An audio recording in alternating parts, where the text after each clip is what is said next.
And fairness always, from the streets all the way to the stars.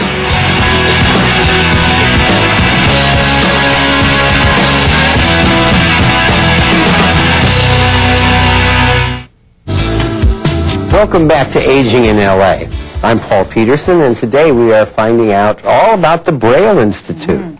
Our guests are Carmen Applegren, Community Relations Coordinator at the Braille Institute, and Dan Donlan, former professor at UC Riverside, who became a student at the Institute when macular degeneration impaired his vision. Thank you both again for joining us. This is utterly fascinating. Now, how many students, how many people are on campus at the Braille Institute on any given day? Any given day, it's about 150 to 200 students will be on our campus, yes. Wow. And we have, I just wanted to mention, we have centers all over Southern California. Our mothership is in Los Angeles. It is the mothership. Since 1919. We are old. And then Rancho Mirage, Santa Barbara, San Diego, and in Orange County and Anaheim. So we cover, with our direct services, all of Southern California. And we have outreach programs, so we go to senior centers, because transportation, Paul, is a big deal for people who are visually impaired. Southern California, amen. And it's because it's not it's a car place, you know. Yeah. So we take our show on the road to go to them also, because not everybody can get in. Do you remember Alan Sherman's great description of Los Angeles? It was 28 shopping centers looking for a city. Exactly. Now it's probably But that's good that you're mobile, and yes. and of course I assume that there are transportation services available for people to come to the campus. Oh, definitely. We have routes. We have 13 different routes. This is at our LA center. So we have a fleet of, we come in from San Pedro, actually. We have a pickup here. Torrance, as far as Santa Clarita, and we have a bus that comes in from Pomona since 1964. Well, now, Dan, tell me a little bit about this. You were a piano player, and now you're getting instruction and help, so you can do jazz? Jazz, yeah, right. I've been in the program 4 years, and as I said, I would hate to pay private for the quality of musical instruction I've had. And he started with individual lessons. Then he said, "Would you like to play in a jazz group?" And then we started the Monday afternoon jazz group. Now we've got a Latin jazz class. Fantastic. It's been unbelievable. Now, you mentioned a name. You're a teacher, because we have some of the best studio musicians in the world out here. Our teacher is David Simpson. David Simpson and Faye Roberts are two music teachers, and they're both professionals. I mean, you know, they do gigs on the weekend. Yeah. They're 100-carat diamonds. No. Yes, they are. That's so fantastic. Now, we have people who are watching right now who are caregivers, and perhaps a loved one is beginning to suffer the effects of deteriorating vision. I want to make sure people know how to get in touch with you, Carmen. Well, they can just call us at 1-800-BRAILLE. Now, that's pretty darn simple. Yeah, 1-800-BRAILLE. Or we have a website, brailleinstitute.org. Right. And we will be glad to talk to anybody. And if someone does have a caregiver and that caregiver needs to be with that student, they can come with them to Braille Institute. You know, they can accompany them. We have several people that have caregivers. What are the youngest ages that are there? I mean, I know we focus on senior issues, but... Well, let me tell you, we start with age 0 to over 100. Wow! A couple of little factoids for you. We do child development with the 0 to before they go to kindergarten. This is a wonderful program. We have about 200 kids in it right now. So this is where, say someone like Children's Hospital has some parents that have a blind child. They give us, you know, we have a partnership with them. They will say, here, you can call the Braille Institute. We have a counselor that will go into that home, work with the parents and with the baby and the siblings till that child's ready to go to preschool. They go to a regular preschool, because sighted kids, you know, they have no problems with anybody with disabilities, right? They're just kids. Well, of course, they don't even notice. They don't even notice. Earlier in the program, we dropped in on cooking and vocal music classes. So we have some tape. Let's see what's in store as we continue our tour of classes offered by the Braille Institute. This is our computer room, and Francis Daniels is the teacher of adaptive technology. And Francis has taught here for many, many years. He loves it, and the students love him. This is a facility where we teach blind people how to use Access technology. We have large print, which is zoom text for Windows, and that shows information in different sizes of large print. We also are using JAWS, which stands for Job Access with Speech, and that's a Windows screen reader. This class is currently working on a project where they're typing documents, learning Microsoft Word, and various applications so that they can use it in their own personal life. We're here in front of the Creative Arts Room that we're going to visit, where Rhonda Velasic is the teacher, and they teach everything from ceramics to printmaking to sculpture. The sky's the limit. This class we have tile pictures, and we use some adaptive techniques so the students can work on their own. Here we've put down a raised glue line so the students can feel the space that they're going to fill in. A lot of the students bring pictures or ask for pictures, and we draw them out for them, or they'll bring a picture from home. But this makes them independent, so they're able to work on their own with some small little adaptive techniques.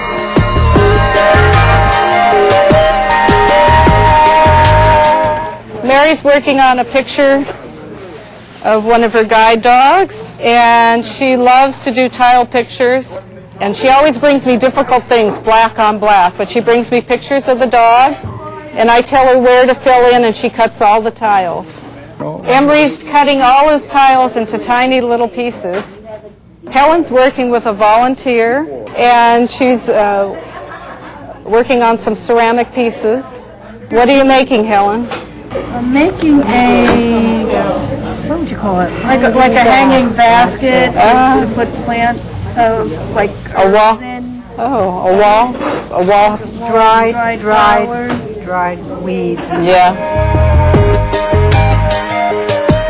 This is a sculpture by Seward that was donated by Helen Lyndhurst, and it is a sculpture of our founder, Bob Atkinson, who was a real cowboy who was blinded in 1912, and he became the founder of Braille Institute in 1919. The book that he is reading is Real Braille.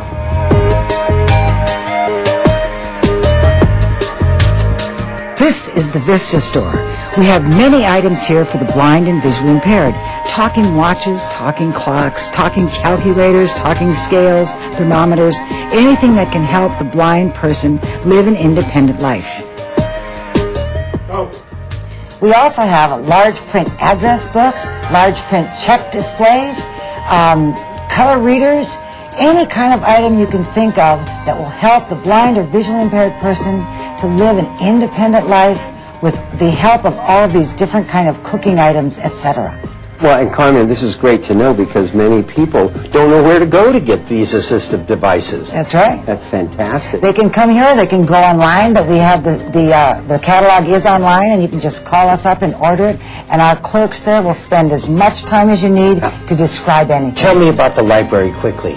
The Library for the Blind and Physically Handicapped is part of the National Library Service, Library of Congress. Yes. What I want you to know about that is not just for people who are visually impaired, but anyone who's print impaired. Anyone who has MS or MD, can't move their arms, is a paraplegic, maybe has very bad arthritis, they all can get the talking books. Well, the talking books are the greatest thing on earth, especially when you're in the car. Now, Dan, the mobility training you received, tell me a bit about that. That was one of Braille's greatest gifts to me, was Carolyn Bryant, who was my mobility teacher. She came out to my house every Wednesday and worked with me a full morning on getting me around all the downtown streets, how to cross with the traffic, how to get on every single bus, subway, and she just made my life free. That's what we do at Braille Institute. We give people the tools and the programs so that they can do the things that they want to do. The sky's the limit. They can still do everything they did before. Well, it's centrally located. I mean, come on, Vermont and Melrose. Yep. You have a whole feeder system. It's like having, I won't call them minor leagues, but teams in other towns. And resources, all the resources that are available for people, Right. we let them know about those too. Okay, now once again, I want to get the contact information back out there. 1-800-BRAILLE, BRAILLE, or BrailleInstitute.org. Come visit us online. Exactly. And thank you for bringing Val and Albert. They were really quite well behaved. They're good partners. Yeah, they are. They enjoyed this Great. a lot. Well, Carmen, Dana, our time is up for today's edition of Aging in L.A. And thank you so much for being here, Carmen, and My pleasure. Community Relations Coordinator at the Braille Institute, and Dan Donlin, who became a student at the Institute when macular degeneration impaired his vision and made the right choice to go seek help. Yep. And now, it's time for today's Senior Stat Shot.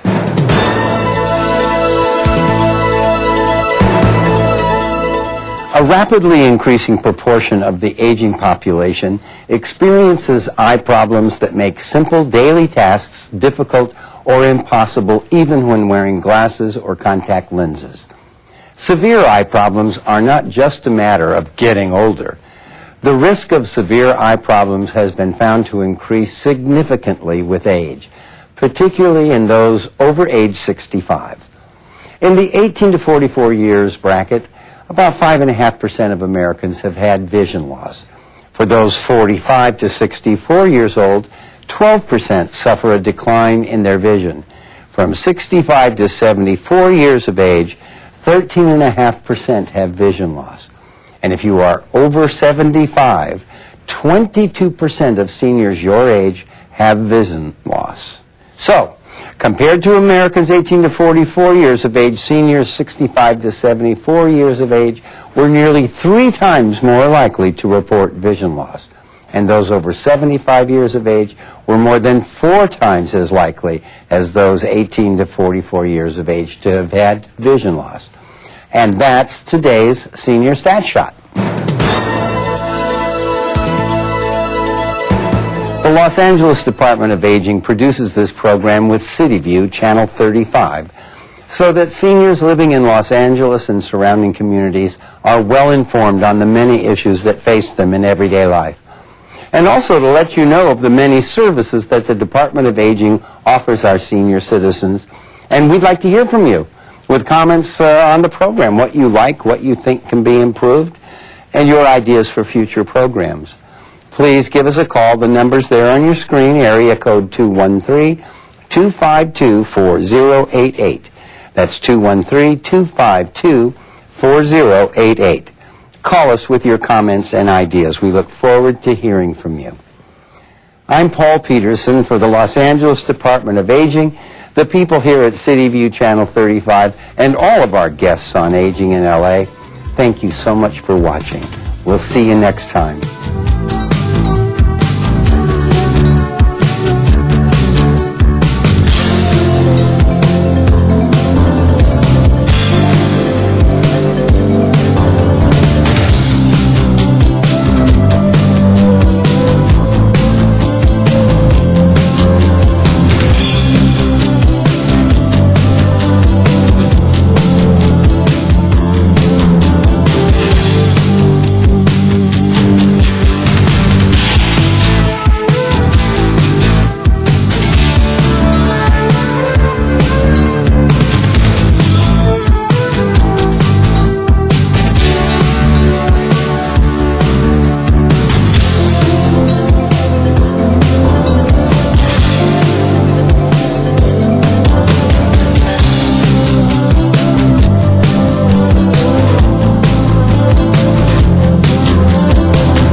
CityView Channel 35. Your city, your channel.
Good morning, Los Angeles, and welcome to City Council meeting for Wednesday, August 4th, 2010.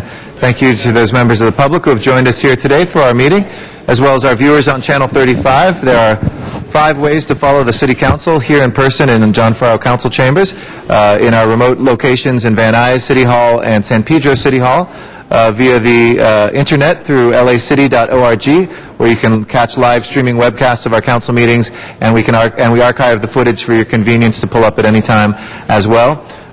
Fourth, through the television, through the city's cable system on Channel 35, which broadcasts us live and rebroadcasts us each day.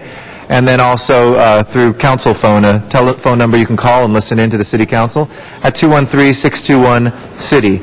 Our agendas are made available 72 hours in advance. Those are available in person here or city facilities, the city clerk's office, or online at lacity.org. And if you'd like to be heard on any of the items that are before us, please fill out a speaker card. We'd be happy to listen to your comments on any of the items that have been agendized for public comment. We do have 9 members. Thank you to Council Members Alarcon, Koretz, Krikorian, Parks, Perry, Reyes, Smith, and Zine. Now with Mr. Labange, we do have 10 members. So, Mr. Clerk, if you'll please call the roll.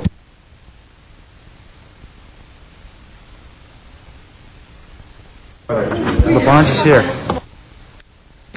Please call the roll. Alarcon, Cardenas, Hahn, Weezer, Koretz, Krikorian, Labange, Parks, Perry, Reyes, Rosendahl, Smith, Wesson, Zine, Garcetti. 10 members present and a quorum, Mr. President. Thank you. First order of business. Approval of the minutes. Mr. Labange moves and Mr. Smith seconds. Without objection, those will be approved. Commendatory resolutions for approval. Mr. Reyes moves and Ms. Perry seconds. Without objection, those will be approved as well. Mr. President, before running through the agenda, yes. Council has requests to continue the following items. Items 7 and 8 to Friday, and item 23 to September 7. To September 7th. Any objection, colleagues, to continuing 7 and 8 till the 6th of August and September 7th, item 23? Seeing no objections, we will go ahead and continue those items. If we can run through the rest of the agenda, please. Items 1 through 21 are items for which public hearings have been held. A Plum Committee report for item number 1 has been submitted and distributed to Council. Items 1 and 2 are appointments. Would you like to hold them on the desk? Very much so. We will hold 1 and 2 on the desk. If we can go to the next items. Energy Environment Committee report for item 21 has been submitted and distributed for Council. A public hearing for this matter was not satisfied in committee. On item 3? Item 21. 21, President, okay. We'll hold that special for hearing. I wanted to know if I can take item 21 out of order. Okay, we'll call it special for Ms. Perry. We'll take it out of order, and we have a public hearing on that. Mr. Wesson, number 5, and number 20 for Mr. Zine. Thank you. Mr. Reyes? 22. Please. Number 9 for Mr. Reyes. We're not quite at 22 yet, Mr. Labange, but when we get to those, we'll hold that on the desk as a commissioner, don't worry. Other specials, colleagues, we're 1 through 21 right now. We've called 1, 2, 5, 9, 20, and 21 special. We've continued 7 and 8. Any other special items? Seeing none, let's go ahead and please open the roll on the balance. Sorry, let's hold 3 till... Oh, we do have 12 members. We don't need to hold it. Please open the roll on the balance, close the roll, and tabulate the vote. 12 ayes. Those are approved. Next items, please. Items 22 through 27 are items for which public hearings have not been held. 10 votes are required for consideration. There's no objection to consideration. Those are before us. Mr. Labange, we have 22 number for you. 22, artistically special.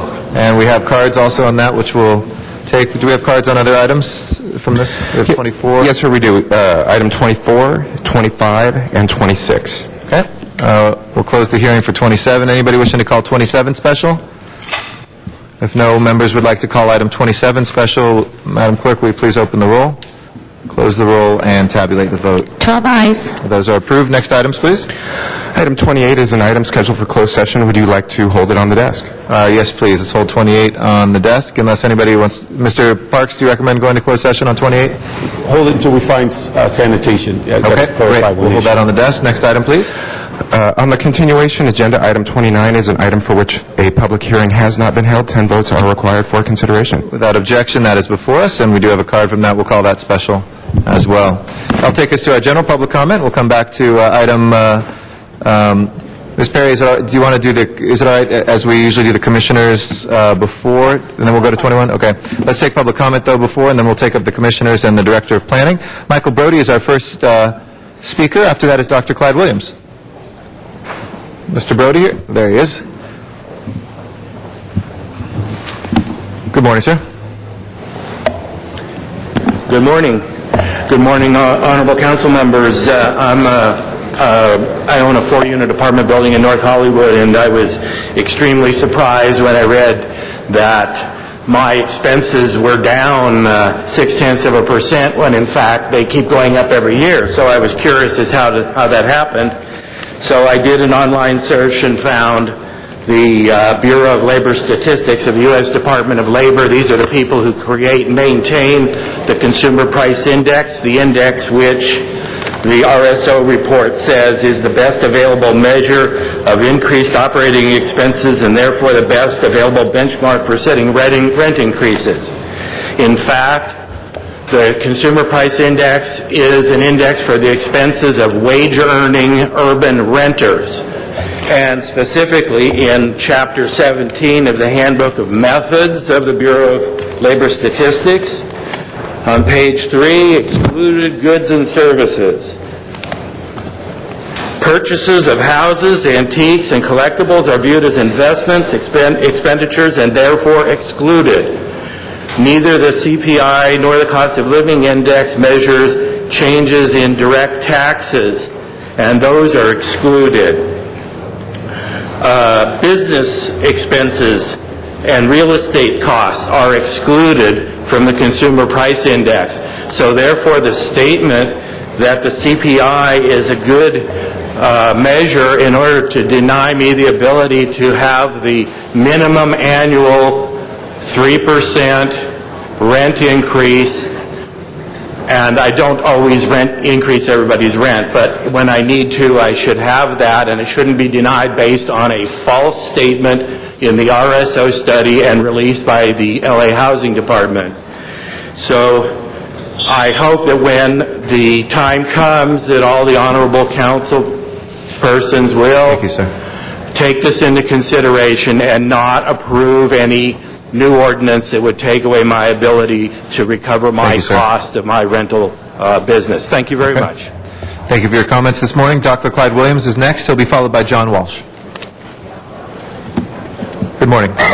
Good morning. Dr. Clyde Williams, 4115 Barrel Road, El Sereno, Northeast LA. Yesterday we had an experience. Some of the neighborhood councils met with the Bureau of Sanitation because they apparently had been told the on-site wastewater treatment systems needs to have more public input. Real problem. Neighborhood councils, what are their functions? We're supposed to tell our communities what's happening in city government, lots of luck, and we're supposed to tell the city government what's happening in the communities. But we seldom get involved with how CRA monies are allocated for improvements, how street furniture revenues are spent within our neighborhood councils. However, the Public Works Department has been hit several times with different council representations and neighborhood councils saying, hey, include us. And yesterday, and a couple more meetings will be held for neighborhood councils learning about the on-site wastewater treatment facility. However, that's only one small project. We have the low-impact developments. We'll eventually have the other stormwater elements. So we're always blindsided. And by the way, it takes us a little longer than it takes you to get any sort of resolution through. So we've told them, hey, get it to us 60 days before you need it to come to council. Elsewise, we can't either support it or refute it. So I would highly recommend that the council instruct the various departments, such as Department of Transportation, to include neighborhood councils in an MOU and or real participation on the part of the neighborhood councils.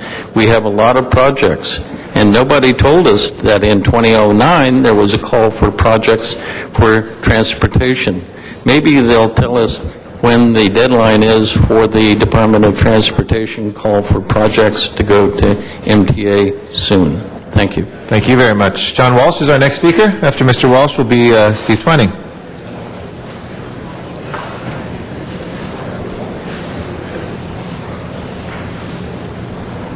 Good morning. John Walsh, blogging at Hollywood Highlands, HIGHLANDS.org.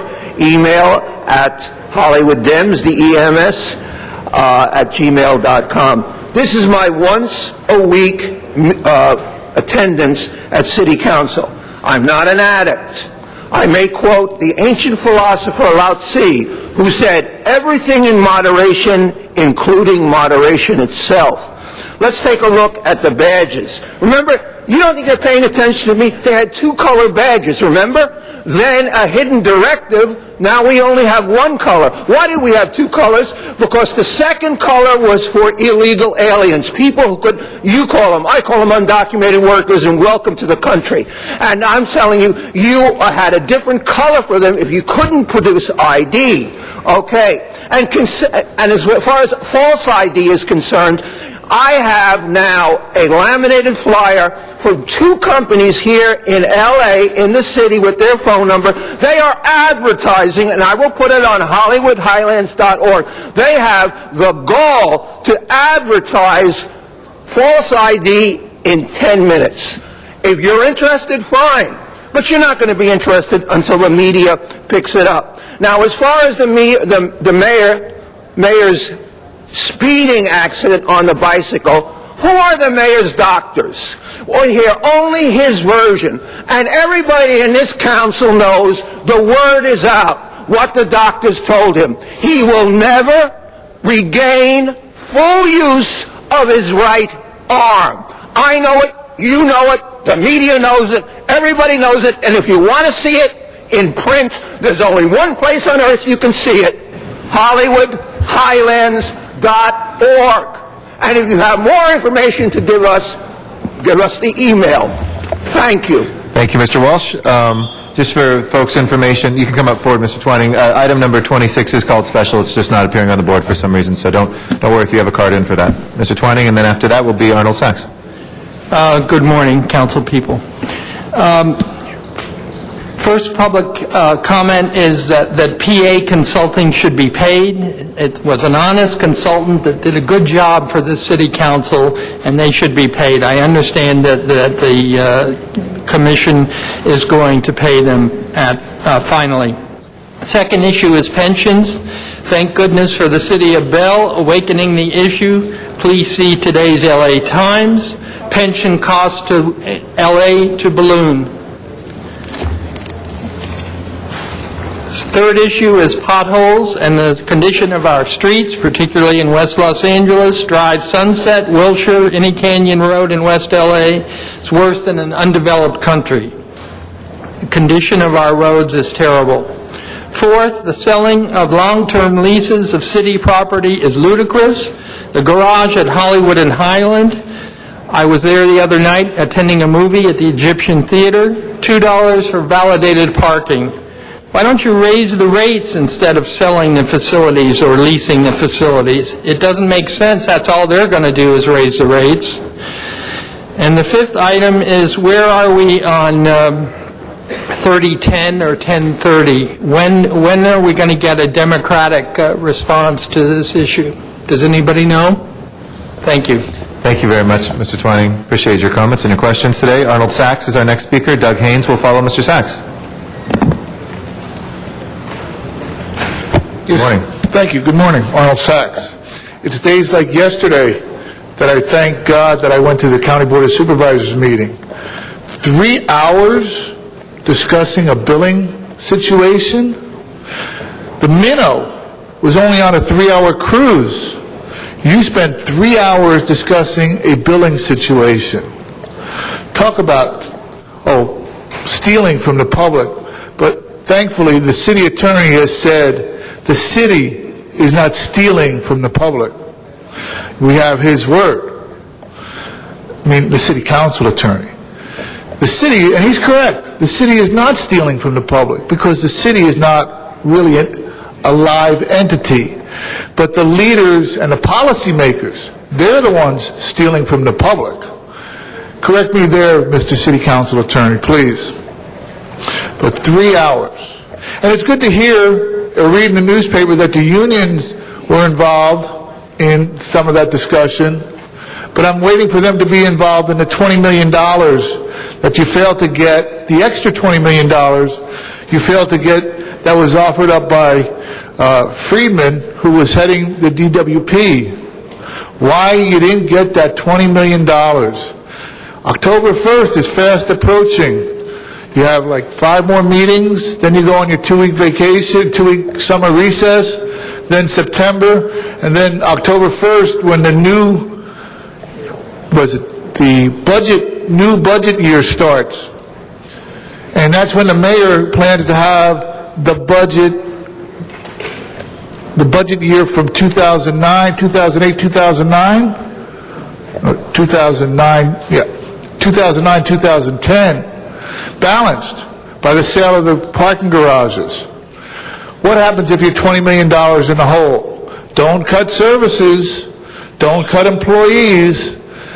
You'll have to dig into your pockets. Go back to the DWP. Thank you, Mr. Sachs. Doug Haynes is our next speaker. After Mr. Haynes will be Al Sabo. Good morning, sir. Good morning. My name is Doug Haynes. I'm a board member of the East Hollywood Neighborhood Council.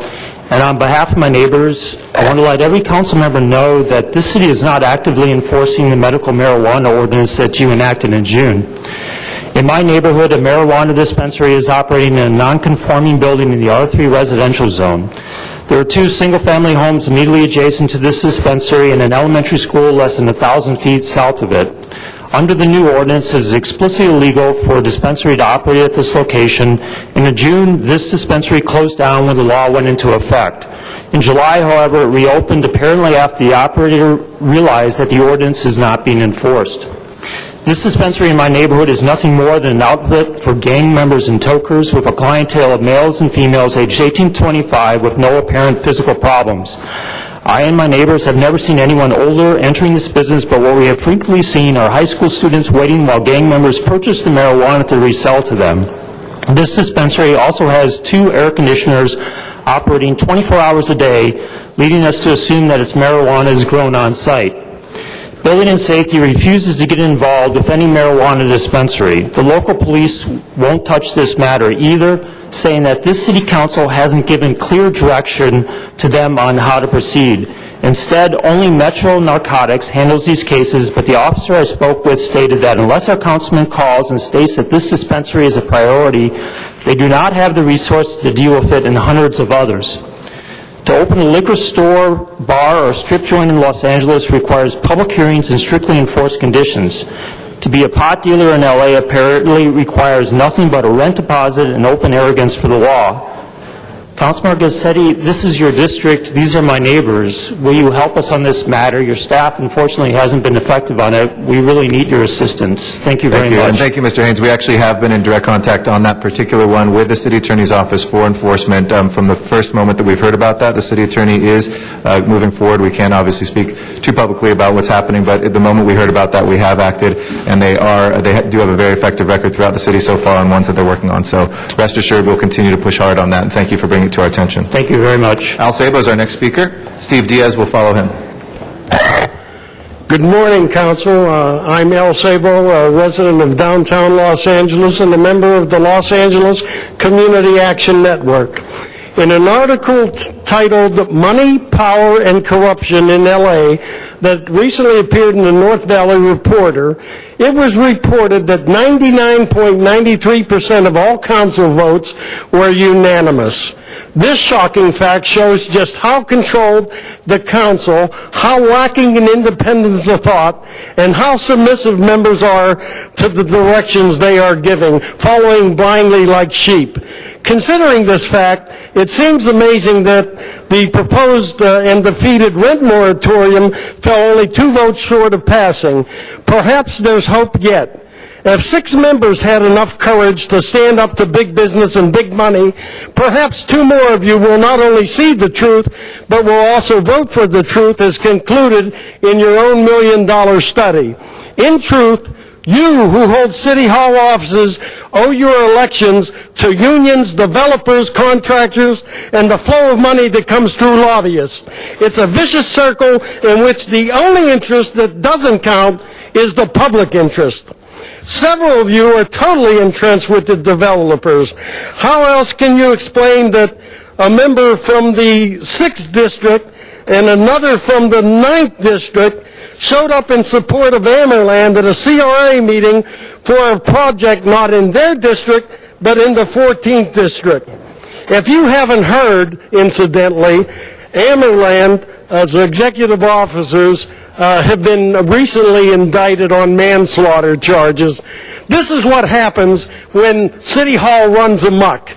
I'm glad that 6 of you, and I can point you all out, sorry I can't mention your names because I'm not allowed to, had enough courage to stand up to big business. Thank you.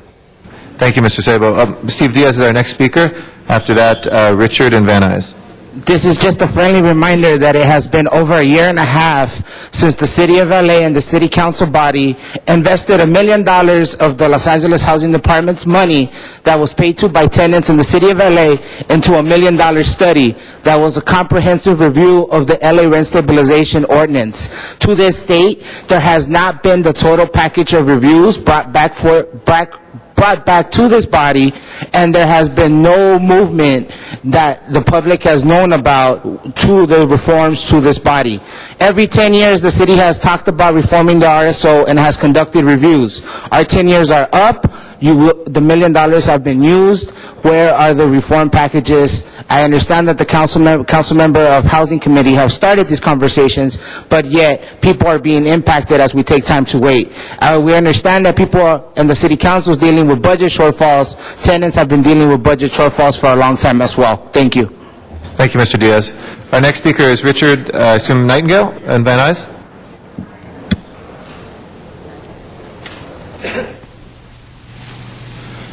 I'm sorry, different Richard. Good morning, sir.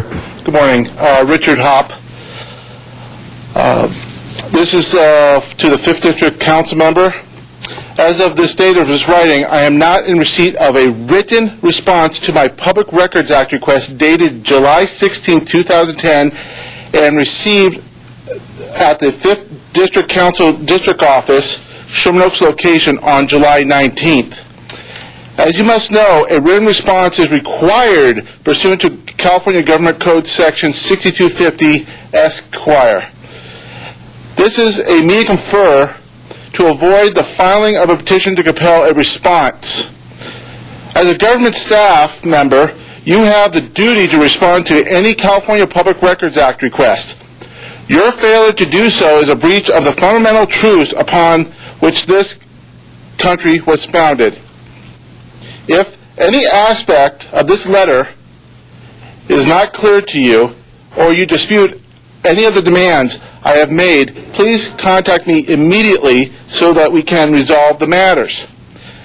The response of my Public Records Act request dated July 16th is to be received no later than noon, August 12th, and the responsive writings available for inspection and or copying at the 5th Council District Sherman Oaks location between the hours of 10 a.m. and 3 p.m. on August 13th, or I will file suit. In my written correspondence, I put my address, and also I put the attorney's address to respond to also. I have a letter here to drop off to the 5th Council District council person. I was told that it will not be accepted, but I was instructed to drop it off to Councilman Cardenas' office, and they will forward it as a courtesy. I want to make it very clear, Council Cardenas' office is not responsible to forward it if they so choose, and nor will be responsible if it doesn't get to the 5th District Councilman. But I've asked for Public Records Act request response, and nothing has happened. Okay. Thank you very much for your comments. Our last public speaker is back here in John Farrar Chambers, and that's Walter Bechtel.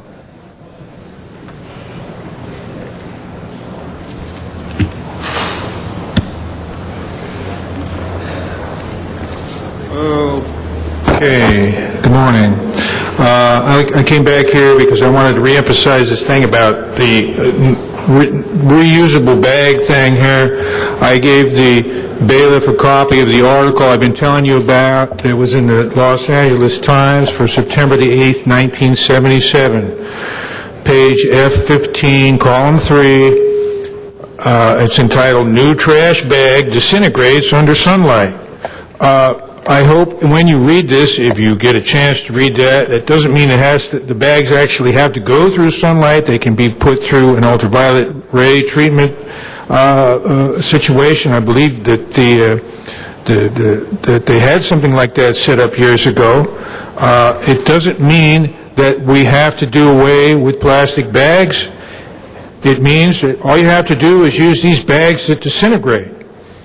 And I want to say something that's really stupid to just eliminate these plastic bags, because in large part, the plastic bags not only are just simply reusable, but the chemicals in them help to repel insects. If you get these people having reusable bags, it's already been shown that paper bags attract a lot of cockroaches, and these reusable bags, if they really reuse them, they're going to have syrup and eggs and all kinds of garbage all over them, and you're going to have an insect problem worse than you already have. And I think before this thing happens, why don't we stop it? Because this is really stupid. If you have the technology, all you're really trying to do is tax the people. This is a veiled intention to tax people, because you don't know how to make money other than by taxing the people. And I think that what we need is more creative representatives instead of people who just want to suck the people for their money, and instead of trying to find ways to make money for the state of California. Thank you very much. That will close our general public comment. Colleagues, we'll take up the two commissioners and then the Director of Planning, and take items 21 and 20 that have been asked for out of order. I'd like to ask Chancey to come forward. Is she out there? Where's Chancey? And recognize Mr. Reyes, our Planning Land Use Management Chair, for the reappointment. Come on to the table. And Mr. Reyes.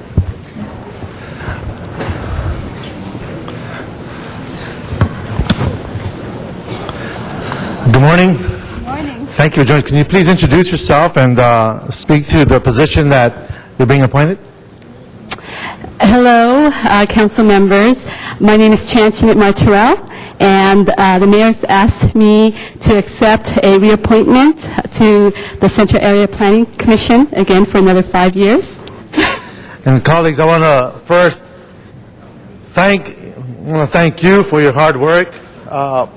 The Central Planning Area Commission is one of those experiences where you get to see a whole range of issues, a spectrum of stakeholders that are addressing many significant issues.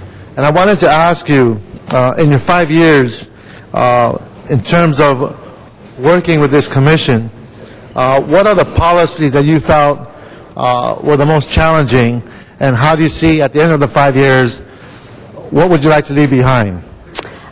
Thank you. I would love to respond to that. Well, in the past 5 years, I've been really afforded a privilege and opportunity to render decisions that I hope would really shape the landscape and of the city, and really bring about a balanced approach to development. I believe that in the next 5 years, I would continue in that manner and try to strike that balance.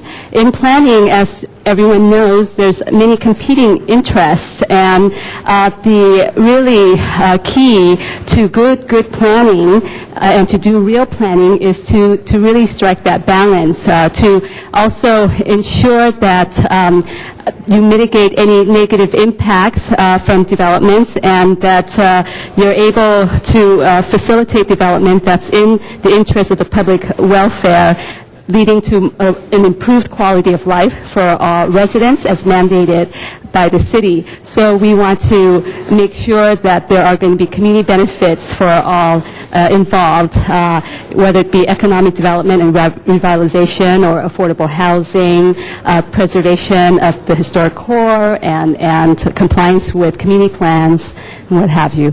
So. And I want to especially acknowledge the fact that the area you cover has a wide range of interest, with Hancock Park on one end, and you have everything occurring around the Main Street corridor, adjacent to that, the Skid Row corridor.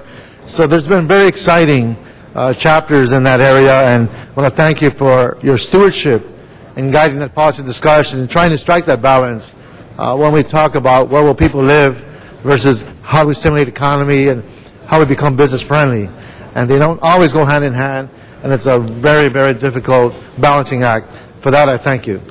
No, thank you very much. Yes, I do agree, Councilman Reyes, that I really feel privileged to be representing the Central Area Planning Commission for that very reason, because it's a very dynamic area, multiracial, multicultural, multi-ethnic. You've got many of the ethnic towns within that area, and also socioeconomically it's very diverse as well. So yes, it presents a great opportunity to really help make the planning process inclusive of everyone and really allow us to open up the process and democratize the process so everyone, all stakeholders, has a chance to provide input.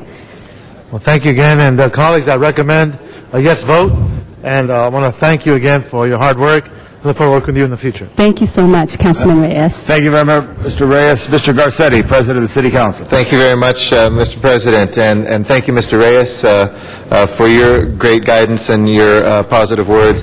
Chanchanita is somebody who, I know we have a long day, but it was important to me to rise in strong, strong support.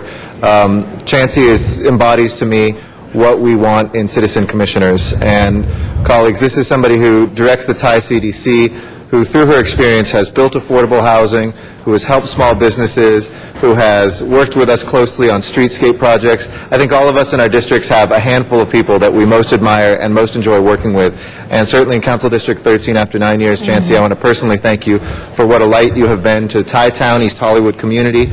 I was asked yesterday what the top 10 projects that I've worked on are, and I was kind of writing them down for myself, and it's tough to just pick 10. But when I thought through the ones that are in the central planning area, there are some incredible projects, and the big ones get the publicity. For instance, the approval recently of the CVS Columbia Square preservation of the existing historical structures and adding to that housing and a hotel and office space to bring jobs and to revitalize that corridor had the strong support of the neighborhood council, the Heritage, Hollywood Heritage preservation community, etc. But it's also those small ones that I know that you've worked on and that we all work on. It's a farmer's market, it's a streetscape, it's a pedestrian-oriented district, it's between Cahuenga and Ivar, the passageway that has 2 restaurants and a couple shops and a bookstore. Those sorts of things that I know you have a keen eye to, and I want to thank you because whether it's the Thai Town Streetscape Project, whether it's your doggedness to make sure we had Thai angels up as gateways to in Hollywood Boulevard to Thai Town, whether it's health fairs that you've done, you bring that perspective of making sure that our planning starts with the community. And I know that in a second we're going to be able to talk to the nominee to be the next planning director, Michael LeGrand.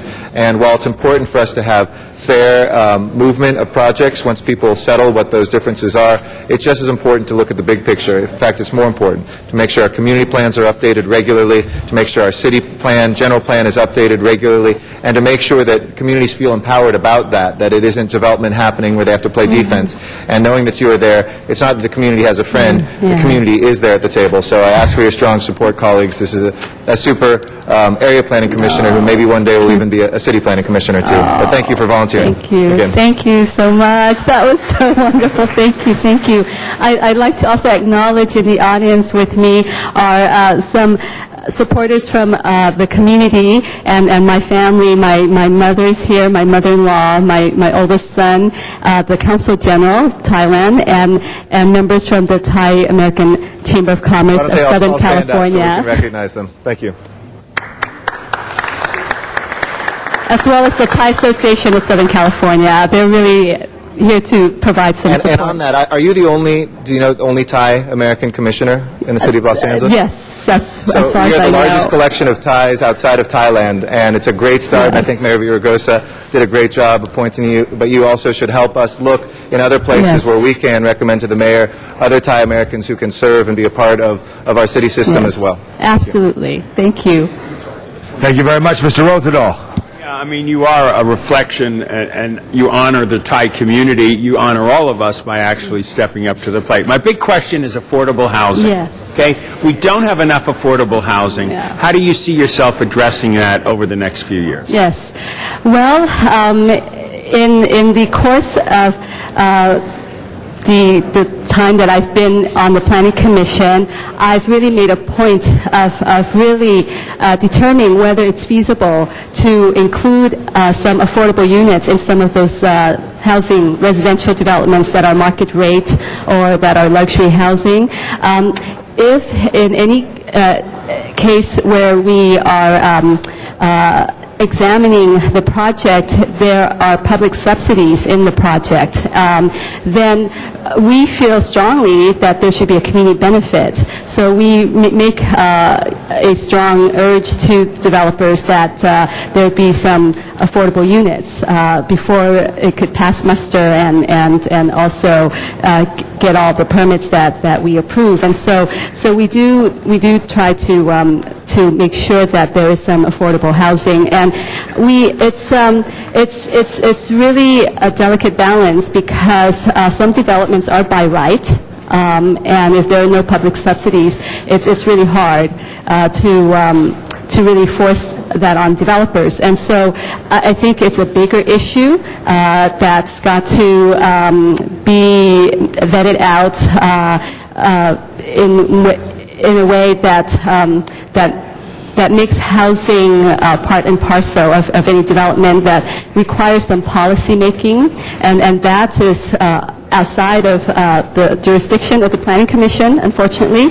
But wherever there's an opportunity for us to really seek that as a benefit, at least I try to help my colleagues on the Planning Commission understand the value and importance of that too, because as you said, Councilman Rosendahl, the demand is definitely greater than the supply, and I know that for a fact because I am engaged in affordable housing on a daily basis as a executive director of a community development corporation. And so yes, we need more support also from City Council in that what regard. I'd like to do is give you that support, and what would be great is if you would let us policymakers know what we need to do to change some of the laws or tweak some of the laws. What I say to developers when they say it doesn't pencil in, I say, get a new pencil. I mean, they've got to find a way to make some of these things happen because affordable housing is a critical part of our component. Look forward to your leadership on that. Absolutely. Thank you. Absolutely. Thank you, Mr. Labange. Mark Terrell, you're a great commissioner. I love what Mr. Garcetti said about you because it's so true. There's a variety of people that all of us work with, that all of them have good intentions to help community. You not only uplift people, you uplift the process. And I'm proud here that you have your family with you, your mother here, and all the family, and a Council General representing Thailand. Shows the importance of you as a representative. We're a city of immigrants who've come here to make Los Angeles the continual great city that it is. And I'm especially pleased to work with Garcetti and your efforts on Thai Town as we share that area in Hollywood, as it's very important as a metro stop and many, many personal things. So congratulations. Thank you for your service to Los Angeles. Thank you so much. Thank you. Thank you. Thank you. With that, let's go ahead and take a vote on the renomination of Chanchanit Martirel. Please open the roll, close the roll, and tabulate the vote. 15 ayes. She is approved. Congratulations. And I know you mentioned them, but just for the record, and we had the public hearing, so that's why it was not reopened, but we do want to mention that Gail Wong, Cook Sanu, Don Chukiat, and Dr. Vivat Sethachuai were here in support, and thank you all for being here as part of that. If we can go to the next nominee and recognize Mr. Labange, and Mr. Weidman, if you'd like to come forward to the table, and recognize Mr. Labange. Members, our next commission appointment is for someone for our Art Commission, Cultural Affairs, who's going to be there. Jonathan Weidman has track shoes on. He is everywhere in our community. He is artistic in his vision. He is helpful where he puts his hands out to engage. He also represents a committed company that has been a part of California history for over 150 years. He is head of the foundation for Wells Fargo, and he brings that expert public-private partnership concept to us. I hereby present to you for approval Jonathan Weidman, Commissioner of Cultural Affairs. Mr. Weidman, a few remarks. Thank you very much, Councilman. I would like to begin by saying what a genuine honor it is for me to be here this morning and to be here in this opportunity for this position, and to thank Mayor Villaraigosa for his confidence and his support in this appointment, but in particular to thank each of you. I've had the pleasure and the privilege of working with many of you over the years and your offices and the people in your district to support many of the great nonprofit organizations that are making a difference in helping Angelenos in our city. As head of the Wells Fargo Foundation in Los Angeles, we have donated significant support to many organizations over the years. And now, as a member of the Cultural Affairs Commission, I would hope to take that opportunity and that experience and work to create cultural opportunities and to bring cultural opportunities and the arts to our low-income, underserved communities. There are statistics that talk about young people and whether or not they're ever going to get to a concert or to a museum or to an artistic performance. And I think it's incumbent upon us to create those opportunities. And I hope to be able to do that and support Executive Director Olga Garay and her team in these very important efforts on behalf of our city.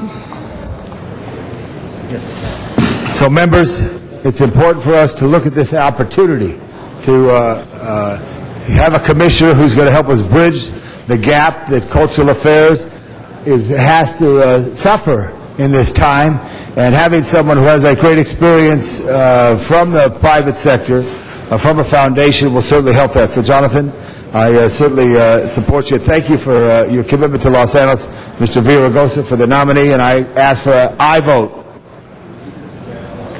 Thank you. Mr. Zine is our next speaker. Thank you, Mr. President. Good seeing you. I saw you there, and I wondered, are you going to help bail out the city financially today, or what? I didn't know you were appointed to this important commission, but I want to acknowledge you and the wonderful work you do with Wells Fargo in supporting so many organizations in the city of Los Angeles. And everywhere I go, Wells Fargo has been a sponsor for so many charitable organizations. I know you lead that on behalf of Wells Fargo. So you'll enjoy this. You'll enjoy this new activity, in addition to all the other responsibilities you have in your employment with the Wells Fargo Group. But congratulations, welcome aboard, and you'll find it exciting, you'll find it energetic, and I'm sure you'll be tapping into Wells Fargo funds to help promote more of the activities. So congratulations and welcome aboard. Thank you very much, Councilman. I'm very proud of our company. We are among the largest corporate donors to nonprofit organizations in Los Angeles year after year after year. Millions upon millions of dollars. Millions and millions of dollars. We believe that a strong Wells Fargo is only a strong community. Our community has to be strong as well, and I thank you very much for that very warm remarks about our company. Thank you. Thank you. Mr. Rosendahl. Thank you, Mr. President. Good morning, Jonathan. Thanks for being here, and thanks for all of the support you do to all kinds of community groups. I know the gay and lesbian community has been very proud of Wells Fargo being out there as one of the trailblazers for human rights and civil rights for gays and lesbians. What do you see your role on this Cultural Affairs Commission? Why did you accept it, and what is your vision of what you will do on that commission? Thank you very much, Councilman, and I would like to also, just for a moment, acknowledge that my partner, Raimundo Baltazar, is here with me this morning. It's a very special Would you stand up, please, so we could meet your partner? Nice to meet you. Thank you. Thank you, Councilman. My passion is the arts. I'd like to say that financial services is my vocation, but the arts is my avocation. I have the privilege of serving on the board of directors of Los Angeles Philharmonic. I'm chairman of the Young Musicians Foundation. And I believe that the arts, cultural affairs, is the soul of our city. And for myself personally, my valedictory of the legacy of the work that I would like to do on behalf of the city and the Cultural Affairs Commission is to do what I can do to bring cultural opportunities, the cultural experience to underserved communities. We have communities in Los Angeles where children have never been to a theater, have never heard a symphony orchestra, have never been to an art museum. And it's wrong. We have the greatest arts community in Los Angeles, and it must be made available to everyone. And so that is what I hope to bring, that experience, that access, that reach, among other corporate funders, among other people in the city who care, to bring them together to create those opportunities for the underserved. Great. Well, thank you for stepping to the plate. We appreciate it very much. Thank you, Councilman. Okay, members, Mr. Clerk, we're now ready to vote. Jonathan, thank you for your dedication. There was public comment yesterday. Thank you very much. Mr. Clerk? Mr. Clerk? Sergeant, would you handle the citizen?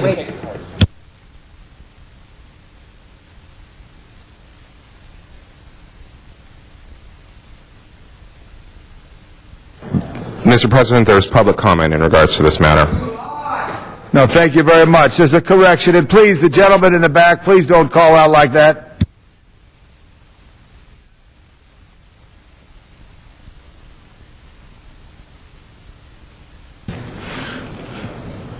Cook Sadu.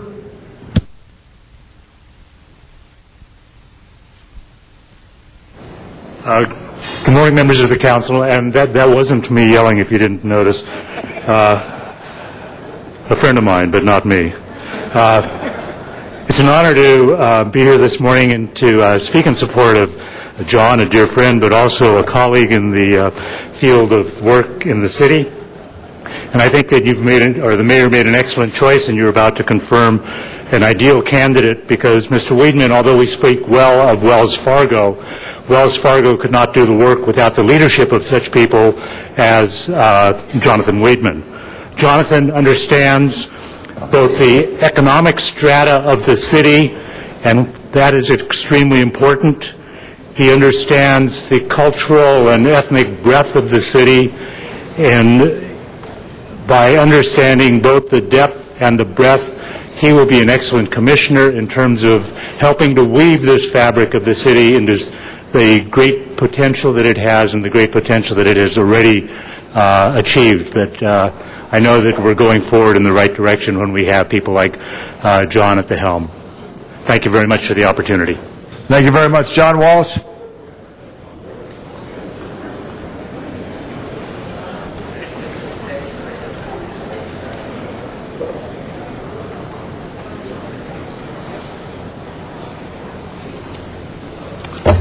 John Walsh, blogging at HollywoodHighlands.org. I was the one who was threatened with being arrested because I pointed out that on the agenda it says items which public hearings have not been held. I was told I was wrong.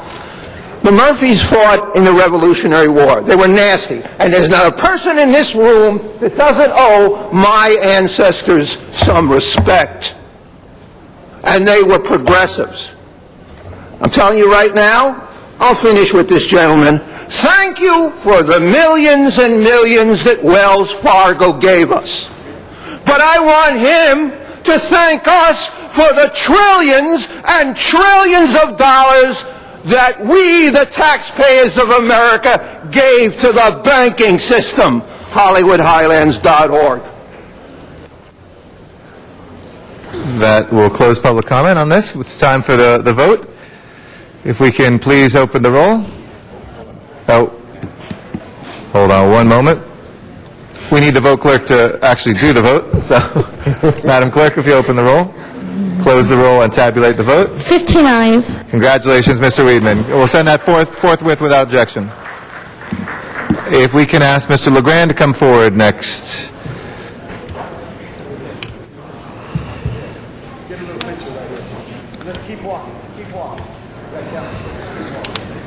Mr. LeGrand, if you'd like to come forward to the table.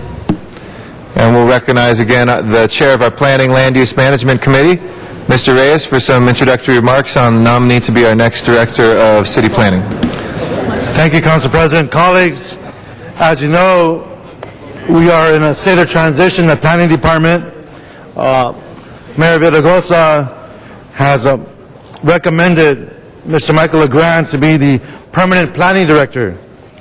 He did come before our committee. I want to thank Councilmember Kokoria and Councilmember Huizar for that committee work. And I just wanted to share with you a little bit of his background. Mr. LeGrand starts with the city of Los Angeles, actually with the housing department, back in 1996. And at that time, we were still in the throes of reconstruction after the earthquake. And I believe Mr. LeGrand played a role in helping us heal during that crisis. He was a planning assistant in December of 97, became a city planning associate, a city planner, a senior city planner, and then chief zoning administrator since April of 2006. So for the past 4 years, he has been one of those troubleshooters that work with many of our projects and many of our policies for the past 4 years. Council President, we have a lot of competing conversations in this chamber. Sergeant at Arms, you need to keep the chambers quiet, and those having conversations on the side, please take it into the back. You are disturbing the council meeting once again. Thank you, Mr. Reyes. Proceed. Thank you, Council President. Through this experience, Mr. LeGrand has been able to work with a whole range of stakeholders. He's been able to address many of the issues that is confronting us today as the second largest city in this great country. Gail Goldberg came in and provided a change in culture, started initiating many new policies, and one of the hallmarks of her work is the higher priority for community plans. Inasmuch as we as a council, I want to thank you, colleagues, because during our time in the past 4 to 6 years, we've been able to raise the profile of the department, we added positions, we were able to increase its resources, but unfortunately, as you know, in the past year or two, this department was hit with a 40% reduction in personnel. So now we have a department running at 60%. We have an environment that essentially is very challenging, but on the positive note, it's an opportunity to assess where we're at as a city. It's an opportunity to look at all the different fee structures that we have essentially changed so that we can have more fee-driven programs and policies that allow us to compensate the department but create efficiencies. So on the short term, we're looking to see how we create a business environment that can be predictable. We can look at how we can essentially fold in those business opportunities to create jobs, but simultaneously we need to raise the profile of our community plans. And therein lies the challenge. And the first question I'd like to address, Mr. LeGrand, is when you look at this balancing act, you see that we are now at 40% reduction in personnel. What are you going to be recommending as the planning director to make sure we don't lose momentum on the short-term gains, but look at the higher priority, or should I say, we need to prioritize even higher the community plan so we can have the neighborhoods feel safer, residential areas that can be preserved, looking at the historic fabric of this great city. So community plans to me does equate to predictability. How would you address what some might view as a competing interest? Thank you, Councilman, and thank you for your kind words. Los Angeles is really at a crossroads. We've had some extremely difficult budget years. There's some difficult budget years ahead of us. I think the one thing we have to do is show all Los Angelenos that we're open for business, that the City of Los Angeles, even though we've had difficulties with furloughs, we've had an early retirement program, we have the staff and the resources, some of the best planners in the nation working for the City of Los Angeles who love and care about this city. And so with those creative people and the creative minds in the department, we plan on moving forward and getting a lot of the planning discussion that we started the last couple of years in the community, getting people engaged in planning and shaping their neighborhoods. There's certain neighborhoods that are mature that we want to protect what works well in those neighborhoods. We also want to have their character expressed through our advanced planning arm. But it's also important that where growth is coming, we accommodate it. This council and the mayor have been very aggressive in Measure R and getting the 3010 plan for transit. We want to plan around those transit nodes and make sure that we strategically take our limited resources, mostly which are supplied by the general fund and taxpayer dollars, and focus on planning those areas where we see our potential growth going. Focus on those transit corridors to make sure we have vital open spaces, that we have large sidewalks, that we have shade, that the retail establishments there are pedestrian-friendly, that we change the car culture of Los Angeles and allow people to have a more predictable, walkable environment. Also using sustainability techniques and building techniques that we've seen successful in Los Angeles, perpetuating those areas. So one of the things we need to do in Los Angeles, I believe, is focus the advanced planning arms around our hot spots. Unfortunately, we don't have the resources to do a community plan update in all 15 council districts at one time, but strategically working with the council and the mayor's office to utilize those resources in areas where we really do feel they have a potential for growth, and the areas where they need neighborhood protections, such as historic preservation overlay zones, where we can take the real gems of Los Angeles and make sure we preserve them and build around them appropriately, and really amplify the neighborhood character, make sure that those items are brought to the table. Thank you, Mr. LeGrand. I would stand and ask for a yes vote in recommending Mr. LeGrand.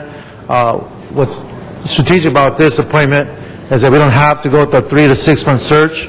We have someone who is homegrown, as they say, who came up through the ranks and understands the challenges of the city. And I'll ask for an aye vote. Ms. Hahn.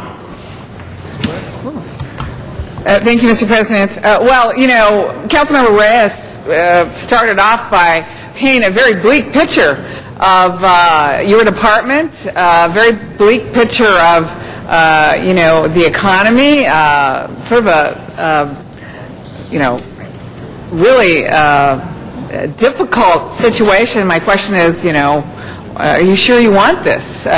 Why is this an option that you really want to take on? You did really well as as Chief ZA. We appreciate your work there. Is this? It's a very tough situation to come into. I will say personally, I have found you to be, in my opinion, one of the most important things in planning. That's a problem solver. Every time I've ever come to you with a problem, an issue, when it involved the department, when it involved an opinion by a zoning administrator, you always took the time to look at the situation, see if there was a way that we could bring sides together, see if there was a way that we could actually get to where we wanted to get to. And I really appreciated that about you. I guess for me, the question would be, with you know, the reduction in staff, with a sense that, you know, development is not happening in certain places in the city as a result of the economy, how are you going to prioritize the services in the planning department? How can we attract good development to areas of the city? And how are you going to use the limited resources you have to serve the public, and also maybe overall have a plan or a strategy for the planning department? Well, thank you, Councilwoman. That's a great question. In terms of trying to, in order to get investment in the city, we can look at your district. San Pedro is a great example. We have a community plan that's almost finished. We have a draft that's going to be available very shortly and going through the legislative process. We've been working with the community of San Pedro for a number of years on that plan to get consensus around that. I think we've done a really good job of being able to get people around the table to agree on some tough issues that are going to shape the future of that area for the next 20 years. So one of the things, in order to attract quality development, you have to have good plans. And so I think one by one, by adopting these advanced plans, that actually many of them have environmental impact reports with them. We have design standards, we have pedestrian overlays, historic preservation zone overlays, lots of implementation tools so that we attract investment to the right areas. And the areas that are already mature that need protections, we provide those protections also. But it's really a dialogue with the community so that the planning is not taking place project by project, but there's a vision for every community, and that vision is carried out through our advanced planning. The other question you asked me, in terms of why do I want this job, I feel there's an enormous amount of opportunity. Having worked in the department for 13 years, we have had some great ideas, some great staff ideas, bringing those ideas up through the ranks, hearing what the staff has to say about fixing the process. We have many award-winning areas within our department. Our expedited processing section is one example. We've recently moved last year to an enterprise fund so that applicants will pay the fee for their services for us to process their applications rather than burdening the general fund. So only 25% of our departments currently using general fund money, which is really a streamlined process in order to make sure that we're not a burden on the general fund and our limited resources are really being used most strategically. You know, I know my time's up. I want to have you respond to, how we include the public in the process, particularly neighborhood councils. I wanted to ask you about whether or not we can bring services, planning services, closer to the communities. I know in my area there are some complaints that the planning department is hard to access, particularly on the far-reaching areas of the city, so maybe you want to respond to that. And I know there's concerns about your credentials and your education and certificates, but when I look at your resume, I think the one degree that will serve you the best in this environment is your political science degree that you got from Cal State Long Beach. So that will serve you well in this environment. Thank you. Thank you, Ms. Hahn. Mr. Garcetti.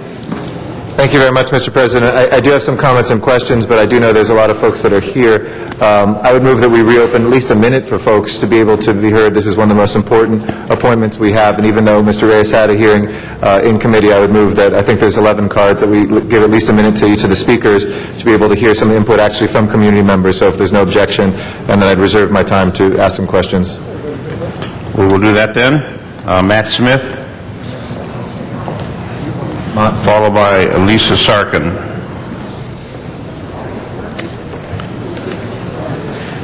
Mott Smith. I just want to say that every planning director LA's had has left an important legacy. Cal Hamilton brought us the Setter's concept we're still living with today. Con Howell gave us the skyline of downtown LA. Gail Goldberg made certainly me fall in love with planning again. I bet a lot of people here agree with that. The missing link in LA for years has been the connection between plans and projects. And we cannot have effective planning if what our plans say doesn't translate into what projects get built. I can think of nobody who understands this process better, more thoroughly, more effectively than Mike LeGrand. And my hope for him as planning director is that he forges that link between plans and projects, and we see on the ground what we have today on paper. Thanks very much. Thank you. Lisa Sarkin. No Lisa Sarkin in chambers. Carol Schatz. Carol Schatz. She's running up the aisle. Good morning, Carol. Good morning. I stand here very pleased to be able to indicate the support of the Central City Association from Michael LeGrand. That connection between projects and plans is a critical one. We are in a situation, as you are well aware, because you are dealing with the issue of having to balance the budget. We need to get projects moving. We need to do that in a way that's sensitive to the neighborhoods. And Michael LeGrand is just the guy to do that. And he's going to be a great planning director and help us through this terrible economy in a way that everyone feels comfortable with. Thank you. Thank you, David Garfinkel. David Garfinkel, followed by Barbara Navarro. My name is David Garfinkel. I live at 6073 Calvin Avenue in Tarzana. As I indicated on my comment card, this is a general comment. I have absolutely nothing against Mr. LeGrand. However, I think that this process was done in undue haste, very precipitously. For an appointment of this magnitude in a city of this size, I think it's appropriate to have a much more extensive search. I look at what we did for our recent appointment for Chief of Police, and this is just exactly the opposite. This just seems precipitous. My suggestion is confirm Mr. LeGrand as an interim director and institute a search for a permanent director. Thank you. Thank you. Barbara Navarro.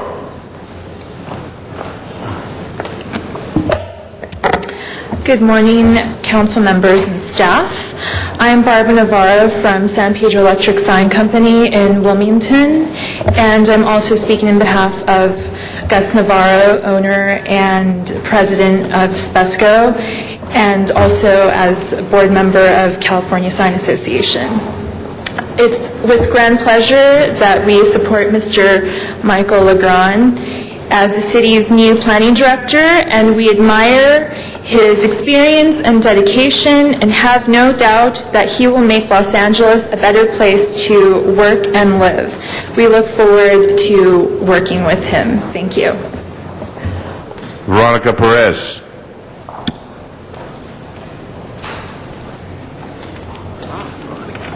Good morning, council members. Veronica Perez from Holland and Knight. I'm very pleased to be here today to support the confirmation of Michael Legrand for Director of the Planning Department.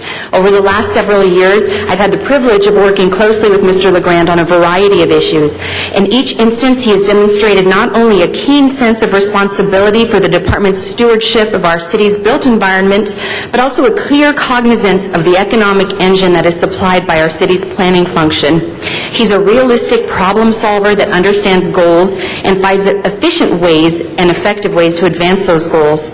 He's been a fair mediator of community concerns, planning policy and economic realities, working with all stakeholders towards solutions that are in the city's best interest. Many in the business community are ecstatic about Mr. Legrand's appointment as Director of Planning. The appointment signals clearly that the Planning Department is open for business. Thank you. Kate Bartolo, followed by Kathy Deladani. Hello. I'm here in my capacity as the president of the Historic Downtown Business Improvement District and to attest my experience dealing with him firsthand in his collaborative efforts to work with DLONC, which is the major neighborhood association downtown. I also have a unique perspective, and it is this. I've been a former planning commissioner. I was the chair of my neighborhood association for 7 years, and I'm a longtime champion of responsible job growth. My experience is that Michael Legrand is going to execute the best parts of Gail Goldberg's vision. Significantly, we've talked a lot about the importance of enforcing the conditions that are on the government approvals that we have. That can be revenue neutral, and it has to occur. I believe you can promote job creation without abrogating residential quality of life. It's called smart growth. It's called working with the communities. It's called really focusing on getting the job done. He has to do much more with much less. He's going to be reducing efficiencies. The key point is that doesn't result in better planning. Efficiencies and delays only drive up the cost of doing business in LA and the cost of housing. Thank you, Kate. Kathy Deladani. I'm speaking personally on this because I haven't had time to bring it before our Tarzana Neighborhood Council. I think the mayor, in appointing Michael Legrand, made an excellent choice. He's an asset. He'll be an asset both to the planning department and to the city as a whole. Thank you. Thank you. Noel Weiss. Morning, Council. As a tenants guy, since you've heard from all of the developers, I just wanted to deliver an anecdote in support of Michael Legrand because, frankly, but for him, I think a lot of tenants in this city wouldn't have had the benefit of his efforts, particularly with regard to the condo conversion situation. And at my request, trying to make the system work for the people, I brought some of my tenants in because they were getting screwed by speculators in the condo conversion area. And the planning department has the jurisdiction because there's no CEQA, there's no environmental workup. So the result is Michael took the time. And he met with these people, he mediated this dispute, and the bottom line is, as the planning department and as the system is supposed to work, and he made it happen. And to this day, and this happened on a few occasions, and I think to this day, that's probably one of his best experiences as ZA, and honestly, in the eyes, in the minds, and the hearts of the people, it made a big difference. So going forward, I'm hoping that he will grow in this job and he will be in a position to apply the same kind of practical, positive principles to telling the City Council what the City Council needs to hear relative to these important issues. Thank you. Elizabeth Peterson.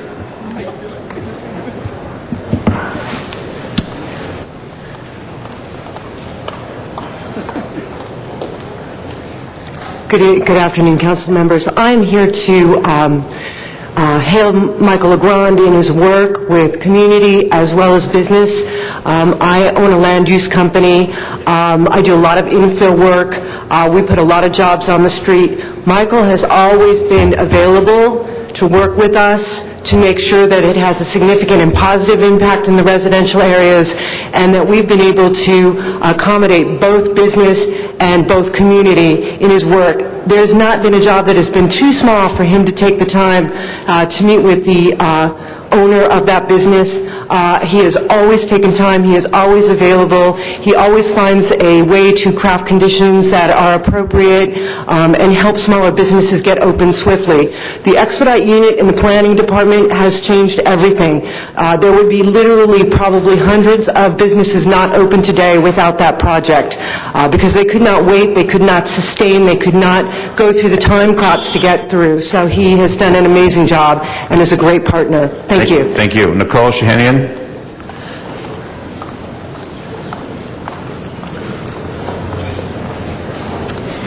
Good morning, Nicole Shahanian, Hollywood Chamber of Commerce. The Chamber strongly supports the appointment of Michael LeGrand as Planning Director. Michael is a qualified and knowledgeable selection for this post. The Chamber has had the pleasure of working with Michael on many occasions. Most recently, Michael was very instrumental in establishing a new streamlined process for the renewal of CUPs for non-violating businesses. This is actually going to end up saving many small businesses a lot of money and a lot of time, and it's a great move for the city. So we want to thank Michael especially for that, and just are here to show our support. Thank you. Lisa Trifilith.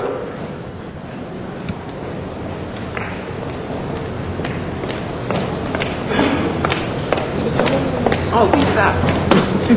Hi. Good morning, everyone. As former Chief Planning Deputy for Council District 5, I had the pleasure of working with Michael LeGrand. He was always accessible, he was always solution-oriented, and he would always be there for, he had the respect of his colleagues at the council staff and at the planning department, and he was always solution-oriented and able to move major projects and policies forward. I am very, very proud of Michael LeGrand. I think he will do a great job. Thank you. Thank you. And just Do you have a quick, final comment? Lisa Trifaletti. Get it right now. Thank you. All right, that completes the public comment. Mr. Garcetti. Thank you very much, and thank you, the members of the public, for taking time to be here in support. It was quite a diverse group of folks in support of you, and it speaks volumes, Mike, about some of the coalitions you've been able to serve. And I think it gets to the heart of what my concerns are as well, of a great planning department with a rich history struggling to continue to humanize the planning process. And part of that has been the lack of resources, and part of that has been all of our faults of trying to make sure in a city this large how we can move forward. I have 4 questions, and I'll say them at the end. You might want to write them down because the way we do our talking here, we can't really do the back and forth because then it's on our time. But I want to say a few things before that. I want to say how much I've enjoyed working with you over the 9 years that I've been in office and my staff. You always return calls. You return calls to us as well as to constituents. You have worked extremely well to humanize that process and to let people know there is someone working never to bend the rules but to use the rules and to try to see things through. And I appreciate the positive working relationships that you have created between community organizations, be they neighborhood councils, chambers of commerce, average citizens, or business owners as well. And in particular, the expedited processing section, which has now entitled over 15,000 housing units at full cost recovery, including the W Hotel in Hollywood, the project with both condominiums and apartments. I think there's been some great progress made in recent years in the planning department. My 4 questions focus on a host of different areas, some general and some specific. One, my office initiated after we took the idea from Matt Smith, or Matt Smith as he was called, I don't know if he's still here, but Mr. Smith, who brought the idea of 12-2 expedited development reform. And this is not, to be clear, for communities who are nervous. It's not saying we skip rules. It's just that why do we have to go to 12 different departments for something that we all agree upon where somebody can sit on it for months at a time and people say we don't want to come to L.A. and then we get bad development here because the only people who can wait that out. I'm hopeful that your leadership will be able to expedite that and that you can speak on that a little bit as well. How do you plan to implement that? My second question has to do with the reorganization plans, which Gail began, which I thought were very smart, looking at the geographical reorganization. If you could let us know what your thoughts are on that, bringing planning to a more local level, as we've done with our planning commissions, but now the actual structure and what your ideas are around that. Third, very important to me in my district, we put a strong emphasis on urban design. We brought architects together for design review committees to give input to developers. What would you do, and what is your vision of how design should fit into the context of planning in Los Angeles? And then lastly, which is a larger point, if I can, you'll indulge me for 30 seconds, Mr. President, our community plan. When will the Hollywood Community Plan, which is the last to be updated, be done? I know there's a draft out there, but do you have an internal goal for that? And does the date December 13th, 1988 mean anything to you? I can't recall. Don't worry, that's a Tom LeBon's trick question. It is the last time that we updated the city's general plan. But that's the date on the general plan. There's elements of it we've been working on. For both community plans and the city's general plan, I think what I hear over and over from residents and from businesses is we have to do better in updating these regularly. So when I ask you the date for the Hollywood plan, it's something that I think maybe we should even be looking at putting in the charter, that we have every 5 years or 10 years some set date that there's a guarantee that communities will have their community plan updated. For Hollywood to go for more than 20 years, considering all the changes that we've gone through without a community plan, so that everything's ad hoc and people think rules are being broken or that it doesn't reflect the sort of streetscape that we want. For every single community out there, I would love to work with you and with my colleagues, perhaps maybe for the March election, on putting something on the ballot that would guarantee folks that their community plans would be updated in a regular way and putting that in the charter. The counter to that is, of course, we have to have the resources, but once we put it in the charter, the resources will have to be found for us to do that. And I think we can do it if we do it methodically, especially in these tough years, in a way that will ramp up. But I think that is something that will give people a lot of faith back. So if you just chime in on those questions, and you have my strongest support, and you have my vote, unless you answered completely terribly, which I know you're not going to. Thank you, Councilman. Starting with the Development Reform Initiative, it's very important to the department. We've worked on it for a number of years. We'll be the first to admit that the city's fallen short on reforming the process. We have some areas like our expedited processing section that work very well and beat the timelines that were given in the code. One of the difficulties is with the early retirement program and our work furloughs is how do we work smarter with less resources. Last year we implemented a fee study that also made our case processing section of the department fully cost recoverable. So having that in place is going to allow us to work within our means, just like every family is doing in Los Angeles with their own budget, but the department to do the same thing, to be able to come to you and say, we have extra revenue that we'd like to bring in positions for our contract with people to do the work. That's one way we're going to work on the Development Reform Initiative. Also, recently the council approved a study to be taken place looking at the development process and to see what the best practices of other jurisdictions are. That's something more midterm that we're working on to help kind of get some creative minds to the table and get people to participate in what are some of the things we can do that work well in other jurisdictions and learn from that. In the short term, one of the things we're working on is really the way we handle our paperwork and handle our projects, whether it's a single-family home that's coming in for a kitchen addition that may need a discretionary action because they need some relief from the yard requirements, is having an ombudsman person that takes ownership of your case from the planning department on the entitlement side and the building department on the permitting side, and they would walk you through the process. So if you're told, I have to go to Bureau of Engineering to deal with my sidewalk, that planner is to take ownership and call the Bureau of Engineering, resolve your issue for you, and really provide a deeper level of customer service and transparency to both the community we deal with, the neighborhood councils, the homeowners, and the applicants that many times are forced to come to us because our regulations are really outdated. The third aspect of that is zoning code reform. We have a very antiquated and old zoning code. It's built off a suburban model. So projects like the W Hotel we worked on with you tirelessly for many years, they're forced to ask for a number of exceptions that alarm people when really that the type of projects that are consistent with our plans that we want, but our zoning code is an impediment to get them done. So you end up with a very extensive 1,000-page entitlement that could really be reduced for the types of projects we want. So we have 6 initiatives going on right now, all done by staff, that will be coming forward in the summer to the City Council and the Planning Commission for adoption that really make the process easier to understand for the people in the community that engage with us and provide for more predictability. The geographic reorganization we've been working on for a number of years is very important. It brings services a lot closer to the community. We're still going to move forward with that. What we're doing right now is trying to ensure that we're doing it very methodically and calculated. One of the things I don't want to do is have a ribbon cutting before we actually have a successful model in place that we've tested in a pilot program.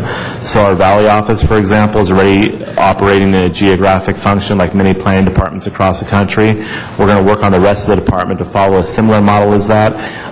With our staffing shortages and the ERIP, we're trying to do it very carefully so there's no drop in services, but that will be going forward. Just in the Valley. Urban design is something I know that's very important. We have an urban design studio. We're also working with a number of volunteers in the design community. The AIA, for example, has been supplying us with some of the best minds in architecture and urban design to sit with us informally and review some of our large projects, and not so much to debate different architectural styles, but really to provide the staff the training and the tools of how to look at projects differently, because a lot of times as planners, we know the zoning, we know the context, we know how it should fit in with the street, but some of the critical design areas, like how do you actually lower the shade shadow impacts? How do you make it so that you can have a rooftop balcony without having noise impacts? How does that building fit next to a historic building when maybe it's a modern design? Some of those more shaped issues we'd like to work with the AIA and other organizations like ULI on bringing resources to the planning department and using this time to have some pro bono work done with us to help train our planners in that respect. Also, our community plans have a lot of design criteria in them, and that will address your issue in terms of long-term for the city. Hollywood is well on the way. On July 14th, we put the Hollywood Draft Community Plan up on the webpage. I know you've been very disappointed, as you should be, with the time it took to do that plan. We've learned a lot from doing the plan. Now we have a template of what a good plan does. But you have to remember, these new community plans go a lot deeper than our prior plans. They're able to provide a level of certainty and a level of coverage from the EIR standpoint that our prior plans didn't do. So one of the things in terms of the timing of the Hollywood plan, you'll see this summer a lot of process going on in terms of getting that plan the next few months through the legislative process. I believe we're looking at October for it to be going to Planning Commission, and shortly after that it'll be coming to City Council. And the key is for us is making sure we bring a plan to you that has buy-in from the neighborhood, has buy-in from the businesses and the property owners. So when the plan comes to you, you don't have a room full of opposition, but you have a room full of people cheering that they want that good planning to take place in their community. I love your idea about a charter amendment for general plan maintenance. We do update many elements of the general plan periodically. It really is a funding issue and a staffing issue, and we're happy to work with you through the budget process to find ways to shore up that staffing resource. And one of the ways we currently have done it, we just recently adopted a general plan maintenance fee, and that'll bring a few $1 million into the department every year to make sure some of those critical elements are updated. We'll continue to work with you and the Chair of Plum and the Mayor to continue that process. All right, you still have my support. Thank you. Mr. Weezar. Thank you, Mr. President. I'll keep my comments short. I enjoyed having you yesterday in Plum Committee along with Mr. Reyes and Mr. Krikorian, and we heard your priorities there at the committee meeting, but I just wanted to say that I've certainly enjoyed working with you, not only as my role as a member of Plum, where whenever we had an issue, you were clear, thoughtful, and you always involved or thought about the community's involvement in whatever issue we were discussing. I think that's very important. Secondly, as it refers to my district, you've cleared up a few bottlenecks in our district. You're someone who's a problem solver. I appreciate that as well. I think that what Goldberg brought to us was so important for the city to do. My 4.5 years on this council, I feel like we've been implementing and not thinking as much about the planning in terms of the term of art planning, in terms of what we do as a city to think about our needs here today and for the future.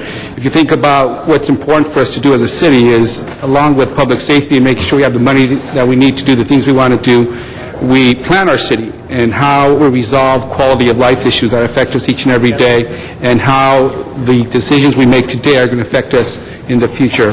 So you have a very important role. I think you're the right person for this job right now, and we certainly look forward to working with you. Some of my issues that I'm concerned about is that I hope that we do start doing more of the planning.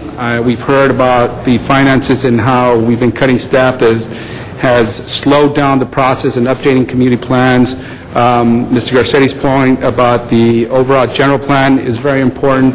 And finally, as it relates to the processes and the implementation piece, whether it's 12 to 2 or whatever we call it, or however we finally get there, when people talk about doing business with the city, and I'm not talking just for the sake of supporting development, but when we want to do something in the city, even your everyday person, that has a simple lot line adjustment, that has a setback that they need a variance from, or it does take too long. And some of it has to do with staffing and UZAs, but I hope you bring that to Budget and Finance and to Plum so that we support you in the work you're doing, because I know you have your heart in the right place, you have the knowledge and experience and the know-how to get things done, you're a problem solver, but I think we have a good opportunity here to once again think for the long term for this city, while at the same time making sure we're taking care of that common person who sometimes gets so frustrated with our processes. So thank you, and we look forward to working with you. Thank you. Thank you, Mr. Weezer. Mr. Zion. Thank you, Michael. I've known you for a long time, and you do a good job. I know you've been looking for this position to take over that department and to help Los Angeles continue to serve the public. One issue that's been brought to my attention is when people contact you, a prompt response back. You probably are aware of the lack of response, or have someone else follow up with that. That's the only advice I'd give you. When people contact, there's been some issues, not a prompt reply to whatever the concern is. So just with that tidbit of information, whoever's working in your operation, get them a timely response, and I think that would help resolve some of the concerns. But as far as your ability to manage it, I don't think there's any question, your dedication, your ability. None of us are perfect, but the fact is, that's one issue I think you work on. You make them all happy, because then they come complain, we didn't get a response back. Other than that, I wish you well in that endeavor. I know you've worked hard for this position, for this leadership in that department, so I wish you well. Thank you, and we're going to work on customer service and being responsive to all of our constituencies, so that's something department-wide we're focusing on. Excellent, thank you. Mr. Rosendahl. Thank you, Mr. President. First of all, I see your wife and your daughter there. Yes. Could they stand so we could see them as well and the community can see it? And thank you for sharing him with us. Why don't you stand up, the two of you? And the reason we applaud you is long hours is part of his job, and so he's here working hard for us. A couple of three big questions, okay? First one is code enforcement. Over and over we have these codes, when they're created historically, when they're not, but we don't enforce them. And we need to enforce them, or we need to get rid of those codes. If we enforce them, there could be revenue streams if it's done administratively. Explain how you intend to handle code enforcement. Okay. As you know, the Department of Building and Safety and Planning Department really work hand in hand, and one of the things the mayor expressed to me is he's made some key appointments, new appointments myself in the CRA as well as in Building and Safety, and those three departments really working in tandem. And code enforcement, although handled through the Department of Building and Safety, we play a vital role in ensuring that those conditions that we write are understandable and enforceable. So one of the things we're looking at is adopting some regulations that will be coming to council in the future that allow for some type of administrative fines to be placed on businesses or on nuisance properties or nuisance activities so that we get quick compliance rather than having someone have to go through a 2-month process to have compliance. When those neighbors call us and they call your office and they complain about, for example, we've had some party houses where there's continually being rented out for parties, we have the ability to come in and quickly deal with that through fines and levies on the property. That is something we're working on. SB 1818. We had a monster come out of nowhere on Louise Street. It looked like King Kong. The neighborhood was all R1, but people didn't realize that in planning, a particular parcel was an R3, and they could do what they wanted. And then the 1818 means some affordability. I think it's a joke, 1818. It's a couple of crumbs, but they can make huge structures. What do we do about affordable housing and maintaining affordable housing with 1818? And can you give us an update of how many affordable housing units came out of 1818? Yeah. In terms of, I don't have a number for you today in terms of the number of housing units that came out of 1818. I know it's been, I want to say less than 100 that we've seen since its adoption. One of the things that, as you know, SB 1818 is a state law. The city adopted a local ordinance, put some parameters around that state law and make it work for Los Angeles. The provision of affordable housing is very dear to my heart. But one of the things we have to ensure is that it goes in the context of the neighborhood character, that we're not, like you said, allowing too much height or something that would surprise neighborhoods in terms of where they go in their multifamily districts, but trying to focus that development around our transit nodes and the area where we have the infrastructure for them and where they actually welcome the density and the height and the zoning's in place for that. To address that, I think when you see the community plan updates come forward, that's going to actually set the level playing field to where we're not going to have those spot zones where you see in the past where you have some remnant zones that allow for a density no one would assume would be there just because there happens to be a single-family home on that parcel, but it's really zoned for a lot more intensive use. But cleaning that zoning up throughout the city, I think will go a long way in helping. Thank you. My community is concerned about their involvement in projects. Gail Goldberg was out there all the time with our folks. Can we count on you working with community groups, working with character scale, neighborhood councils, land use committees, all of the groups in the community so that the community accepts the project as well as the developer who wants it? Yeah, definitely. Not only myself, but my staff. We spend many of our Saturdays with the Congress of Neighborhood Councils, for example. We've committed to going back monthly to many of their meetings to discuss the issues that concern them. And one of the issues that you brought up that they raise time and time again is the enforcement of the rules. There's an acknowledgement that we have good rules in Los Angeles, but we do a poor job of enforcing them. So working with our sister agency, the Department of Building and Safety, under the leadership of Bud Overham, we're going to really collaborate on making sure those quality of life issues are addressed and addressed quickly. Yeah, good luck to you. Thanks for stepping up to the plate. Thank you, Councilman. Thank you, Mr. Koretz, and then Mr. Parks. Thank you, Mr. President. Well, I'm happy for you. I hope you are. And I think you'll provide some quality leadership, which is important.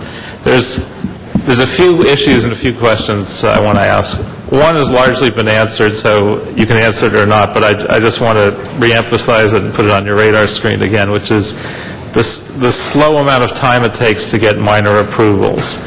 I think this is a problem both for businesses and neighborhoods. It's hard to talk about economic recovery when it might take a year for a restaurant to go in with minor approvals. In fact, I talked to one within the last few days who was intending to bring 4 restaurants to different parts of the city. He opened up the first one in my district and has decided that it was such an incredible headache that he didn't anticipate that the other 3 restaurants are now being planned in Chicago. I mean, that frightens me when we're looking at trying to create an economic recovery. It's also bad for residents when there's a bad project and they have to watch and wait and fight for a whole year, and that's a huge hassle for them. So if you want to add to what you said already about how we can shorten and speed up the process for minor approvals, I think that's important. Also, in the past several years, I know the department's branched out into a lot of directions, from sustainability planning to home gardening to community plans to green building to regulating trash incineration and many other things. While it's hard to say no to the mayor or a council member or other community interests or neighborhood groups, I'd like to hope that we can focus on the department's core priorities. Now, for me, those are updating the general plan and individual community plans and processing development applications. How will you keep the department on track despite constant lobbying to have the department go in a million different directions? So I'll just ask you those 2 questions. Okay.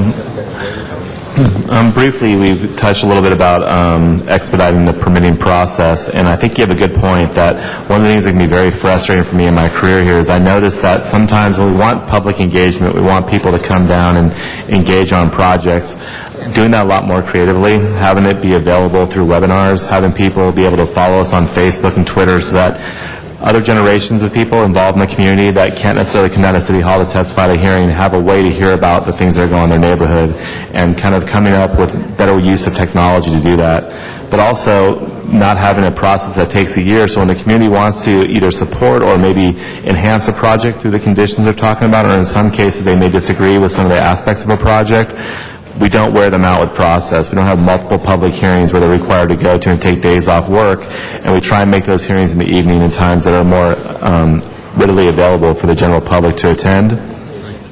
Luckily, we have a good model in our expedited processing section where if you pay for the service, we've demonstrated over a 5-year period that we can beat the timelines of most any jurisdiction. We can go 3 months to a public hearing. Within 2 weeks, a determination letter is made.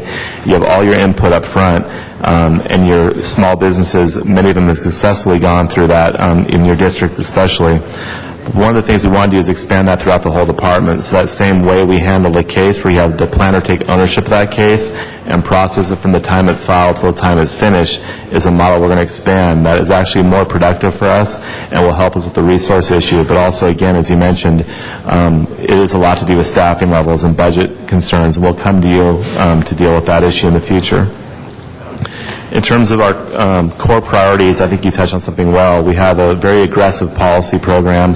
We've recently worked on, for example, mapping techniques that took a number of months for medical marijuana usage for the dispensaries. We had a big work assignment there.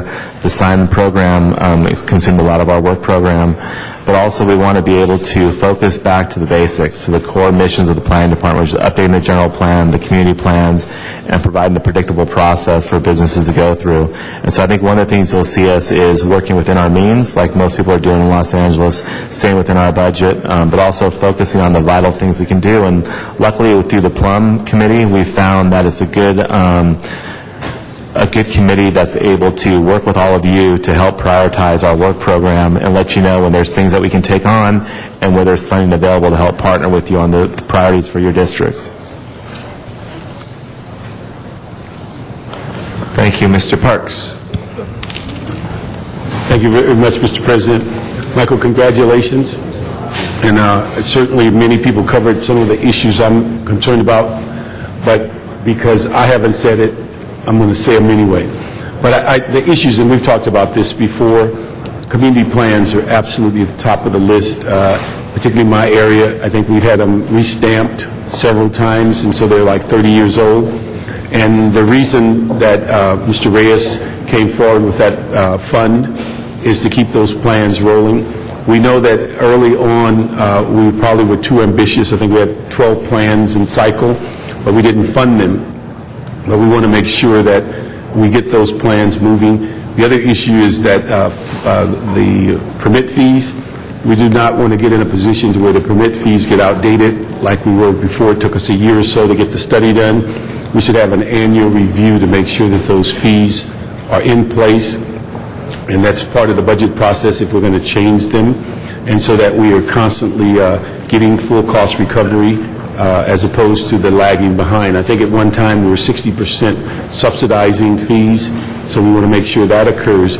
But additionally, I think we want to also make sure that, although there's a lot of sensitivity about big projects and the expedited process, we don't want to lose sight of the everyday person that comes in and gets a permit, and the small projects that have to also move forward.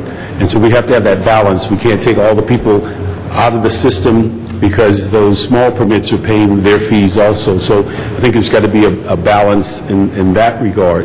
And then as we move forward, it's important that we continue to look at that community input. We find that once those plans are in place, then the community and the developer will know what by right means. And I think it will cut down a good deal of time and effort on your staff to have a situation where you're constantly in that arena of amendments and asking for exceptions or exemptions, because now we have a working order as it relates to addressing it. In fact, since I've been here, I think the first real planning efforts were done with Ms. Goldberg putting things in place as it relates to the structural changes. Prior, it has seemed as though we were planning by motions. Something would occur and somebody would send something in, and motions would drive the planning process project by project versus having a larger view of what a community should look like or what it shouldn't look like.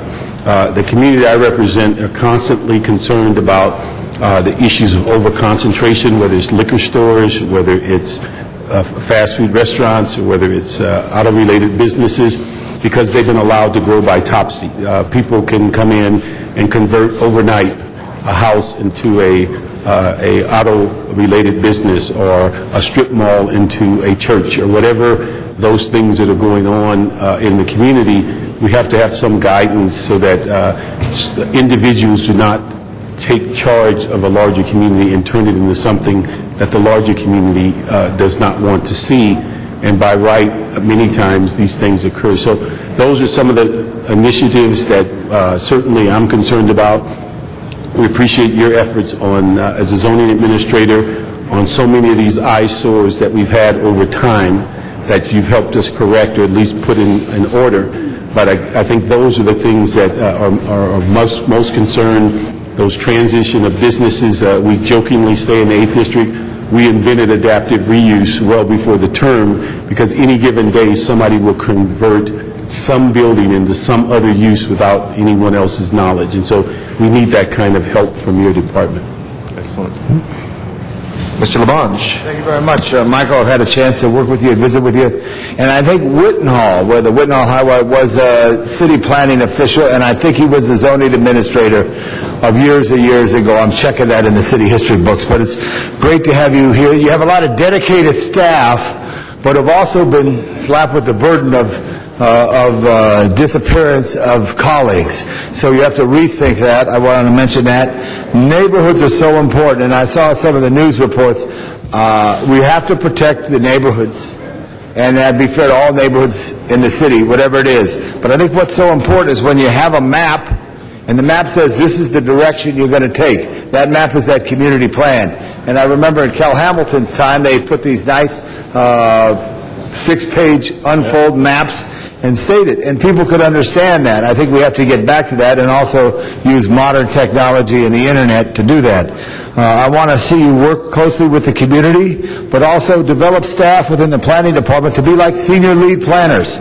The Los Angeles Police Department years ago developed senior lead officers to work as an interface. Previously they had lieutenants who did community relations, but they went by the wayside in 1978 with the passage of Proposition 13, and over the years they developed these senior leads. If we have direction that we know we could point to a senior lead planner, community feels engaged. When you inform, information is knowledge is power, and I think that's what's an important thing about a democracy, to give the information and the knowledge and the power to hopefully make the right decision. So if you can look at that, I certainly appreciate that.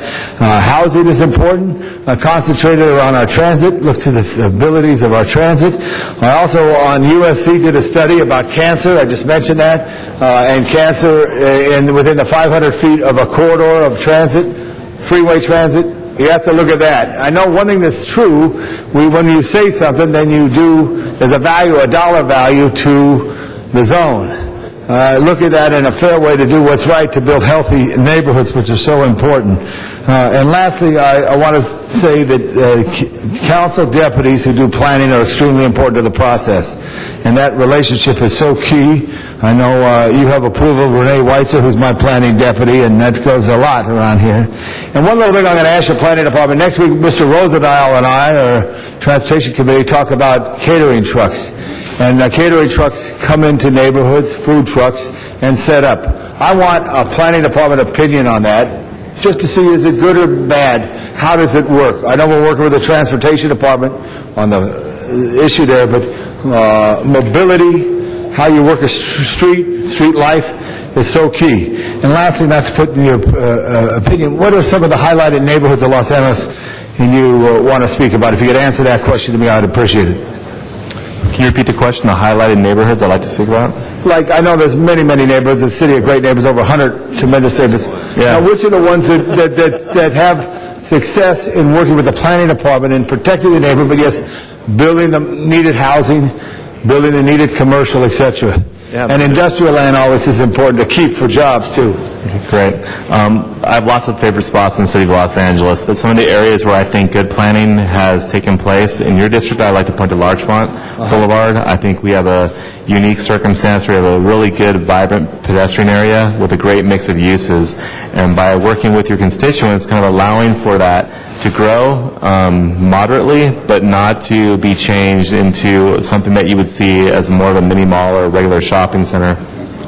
There's other opportunity areas like that have kind of come organic because of the lack of planning. For example, the Arts District in Councilman Huizar's area is a very neat spot in Los Angeles where it's a gritty industrial area with just the right amount of housing and clean tech industrial going in that allows for really a unique mix of uses. So there's many spots, I think, along the city where you can see either through sometimes luck and many times good planning, we've seen the growth of those areas and the preservation of those areas really take place. Good. And Cal Hamilton was the planner who had the last known the centers concept. What about the centers concept? I think the centers concept is great. I think that's something we've incorporated in our general plan framework with our regional centers model. But that's really where you look at steering development and the growth of your city for the future population of Los Angeles and making sure that you don't allow for urban sprawl. And it's really kind of the backbone of the discussion of smart growth. And so we'd like to see those plans continue in Los Angeles. And as we update our community plans, we still go back to that framework element that is still very vital and alive today, and make sure that steers us in terms of our future decisions. Well, thank you and your family, and also thank the staff of the planning department. It's going to have to work in a special way in the future. Thank you. Thank you. Mr. Alico. Yeah, Michael, first of all, let me say that I'm very pleased with this appointment nomination by our mayor. And the reason is that every time we've had a conflict or a problem in my district with a large project, you've always been the guy they turn to, and you seem to solve it. I don't know exactly how you do that, but you bring the community together with the potential project, and you make something better than it was. Whether it's legal hurdles or design issues or whatever it may be. And so I was very pleased that instead of going far and wide and trying to find some big name, we just went internal and said, this guy really knows the city of L.A., and let's rely on that for the most part. A couple of questions that I have. One is related to, in fact, Mott, I didn't remember the last name, but he, I thought, put it very well when he said our community plans do not align necessarily, or they do not mesh well with the projects that are being proposed. And I think, all of us have expressed that to some degree, and it really is a problem. Many of our community plans are very old, and the communities have changed so dramatically, and with variances and conditional use permits, they're doing things that were never contemplated by the community plans. So it's going to be your greatest challenge, I think, and we all recognize it, but you're the guy that has to implement it. My particular concern is that the community plans be an engine that drives our economy, that it comes to life and gives opportunities for us to create jobs that are consistent with what the community desires, but that it be an economic engine. So my first question is related to how you plan to make the planning department much more involved in the economic development arena with the foundation of the community plans. The second question I have is something I've raised on this floor before, and that's the fact that the city of Los Angeles is one of 90 or so jurisdictions in the county of Los Angeles in terms of municipalities and other cities and communities.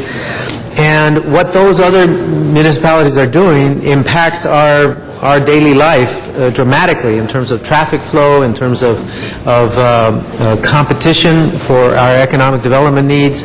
And I've said that I don't think we've done a good enough job of keeping track of what the other jurisdictions are doing and working with them as partners to do things in a better way. So those are my two questions. I'm very pleased with this appointment. I'm very happy to support you with this vote, and would only ask that you address that for the public.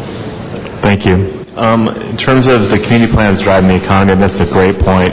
One of the things we've noticed in the history of Los Angeles, where we have good plans, we tend to see good investment come along, and that investment leads to good projects and good preservation of the character of the neighborhoods, but also allowing for appropriate growth that's well designed and includes public spaces.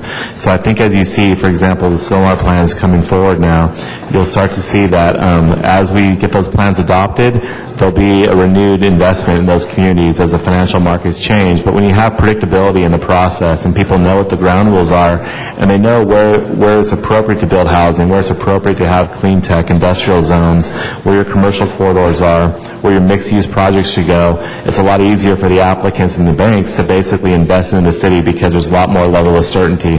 And that's one of the things you'll see as the plans get adopted, and for example the Silmar plan in your district comes forward, that we're hoping that those accomplish. In terms of looking at best practice from other cities, that's a very vital point. A lot of our planners sit on boards that are multi-jurisdictional, and we're reaching out to the staff in our department to really cultivate those relationships. But also from my level, working with other department heads, but also working with other jurisdictions, other planning directors, to make sure that we're all looking at utilizing our resources smartly and what the best practices that they're using in terms of. We've had many people contact us about some of the things we're doing, and we share with them, and it's reciprocal. We go back and forth and talk to our colleagues in other jurisdictions and try and find out what are the things that are working that you have tried, so we have to recreate the wheel, and we'll continue to have those dialogues as we move forward. Mr. Wesson is our last speaker. Michael, my friend, congratulations. Good luck. Thank you, Councilman. Short speeches win elections, and all who thought that Mr. Wesson's speech was the most eloquent, please raise your hands. Mr. Wesson has it. All right. With that, let's go ahead and take a vote on the nomination of Michael LeGrand for Planning Director. Please open the roll, close the roll, and tabulate the vote. 14 ayes. Congratulations, and welcome aboard. And Mr. LeGrand, the chair of our Planning Land Use Management Committee, Mr. Reyes, has volunteered to swear you in the back, so he'll have that honor to make you officially the planning director. Tom, Mr. Labange, did you want to do the introduction? No, we do? Okay. Colleagues, we are blessed today to have a guest, fellow elected official with us, visiting us from Albuquerque, New Mexico. Mayor Richard Berry is here, up here on the podium. Mr. Labange met Mayor Berry at a Sister Cities conference recently and invited him to Los Angeles, and there's no better tour guide of Los Angeles than Tom Labange, so I'll hand it over to him, but I wanted to present the certificate that Tom got on behalf of all of us on the occasion of your visit to El Pueblo de Nuestra Señora la Reina de Los Ángeles, also known as Los Angeles, on behalf of the City Council to extend our warmest wishes to you, Mayor Richard Berry of Albuquerque, ladies and gentlemen. Well, thank you very much. And Mr. Garcetti and Mr. Reyes, you love Albuquerque because the Rio Grande comes right through Albuquerque. And the Rio Grande is where the city of Albuquerque was founded in 1706 as it grew, as Los Angeles was founded on the Los Angeles River many, many years later. But Mayor Berry has a long history of service, a former member of the New Mexico State Legislature, and there was a great conference of Sister City members, and we thank you and welcome to Los Angeles, who's at a conference here for mayors to look at good planning. So he enjoyed this robust, as Mr. Rosendahl likes to say, hearing on Mr. LeGrand. Welcome, Mayor. Mayor Berry, would you like to say anything? Thank you. Thank you, Mr. President, Councilors, thank you for the hospitality. Appreciate the warm welcome. I am here for a city design conference of mayors. Your mayor will be the host of our conference, and I'm glad to be here and glad to share in your discussion. As a former legislator myself on the state side, I always enjoy a robust discussion and debate, and so in planning is certainly an important aspect of all what we do. So thank you again for the hospitality. I appreciate it. Thank you. All right. Thanks very much. Appreciate your presence here. Thank you very much. We can go to item number 5. Mr. Weston has a technical amendment. Mr. Just briefly, if I could have forthwith on 3. On 3, okay. Forthwith on 3. Number 5 will add the amendment to. Mr. Weston? Thank you, Mr. President and members. I held this because we needed to do a technical amendment. We corrected the name. The name in the document was Pico Hauser Retail Plaza Project, where it should have been Pico Hauser Plaza, Inc.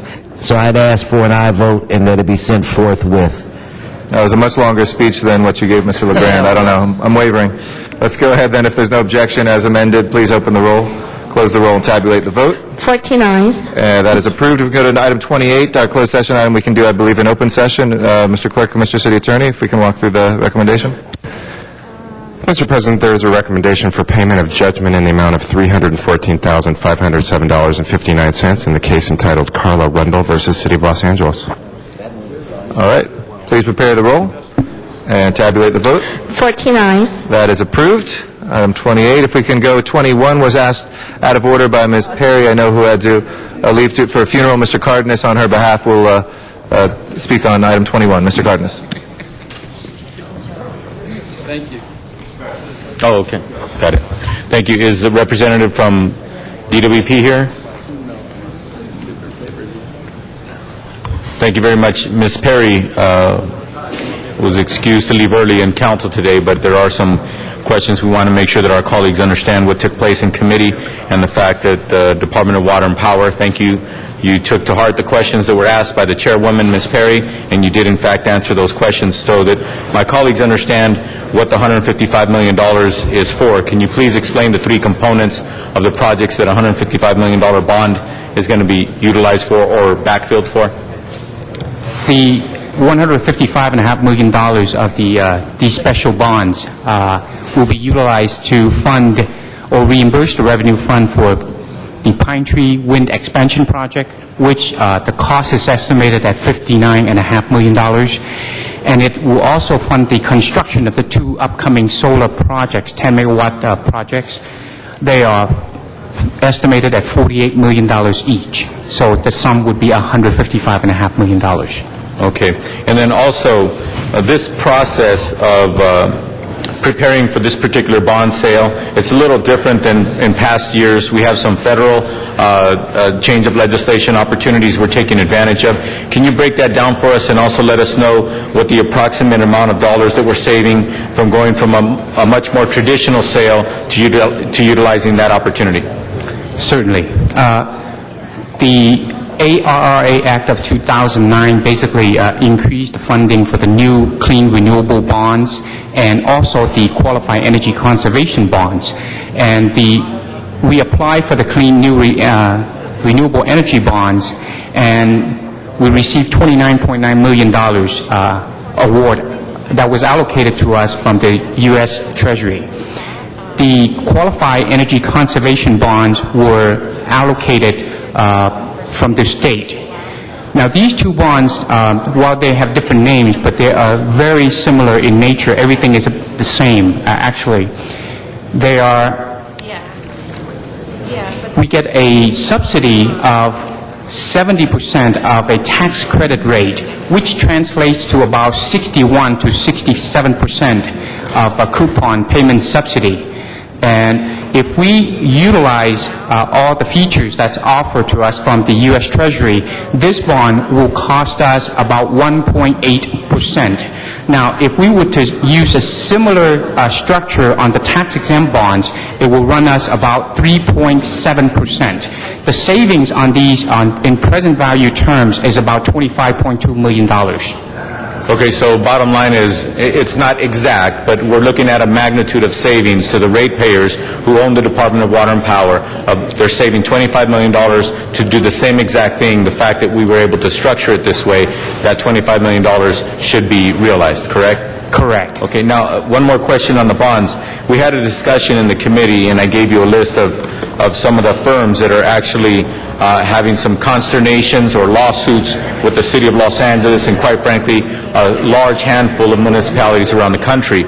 And some of those firms are, in fact, B of A/Merrill Lynch. Both of them are in lawsuits with the City of Los Angeles. The City of Los Angeles has them in lawsuits over some activity that occurred in the past.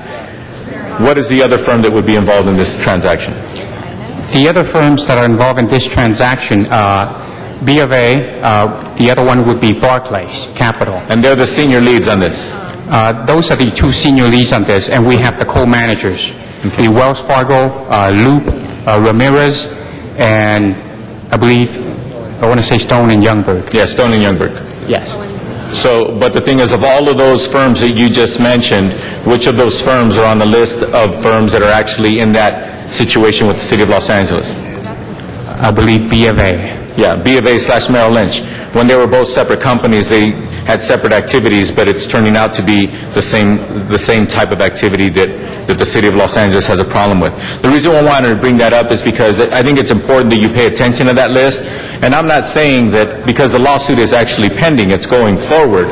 I'm not saying that we should not do business with these firms, but with all due respect, the position that all of these firms want to be in is to be the senior lead.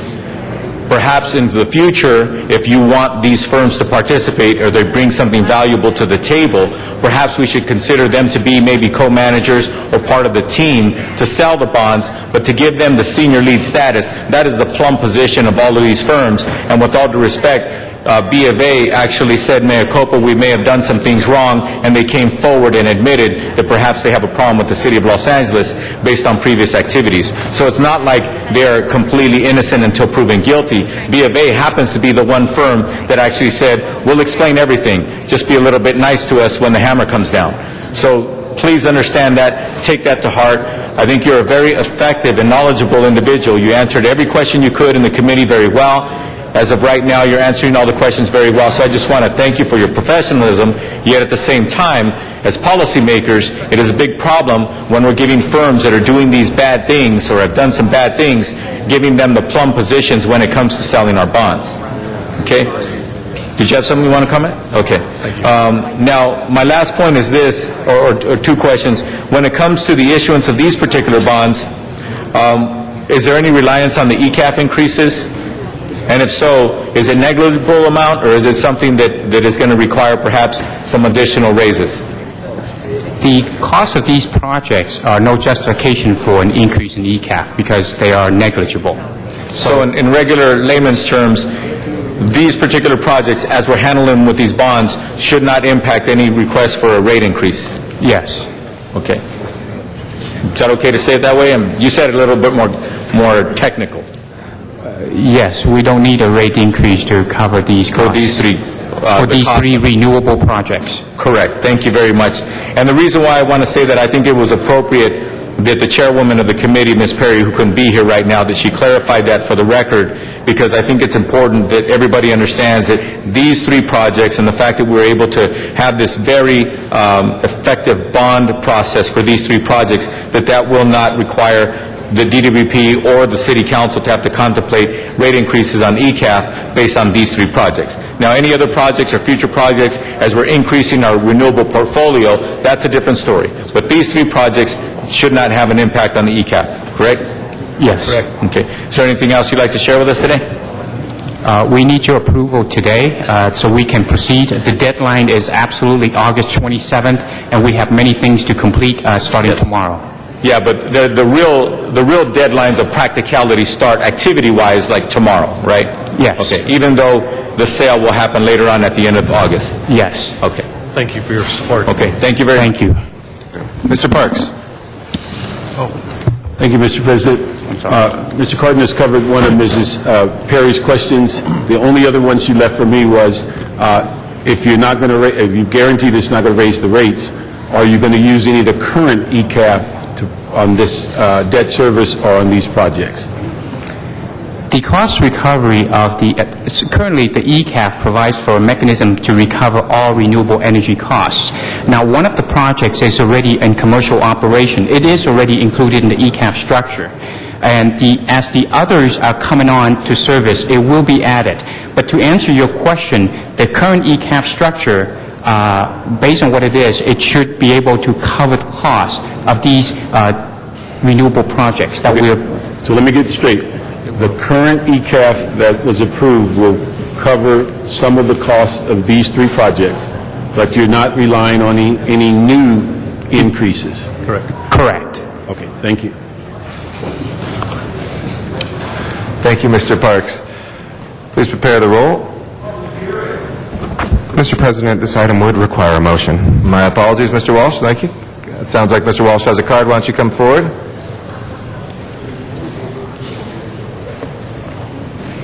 I don't have any cards on 21. Do you have them, Mr. Clerk?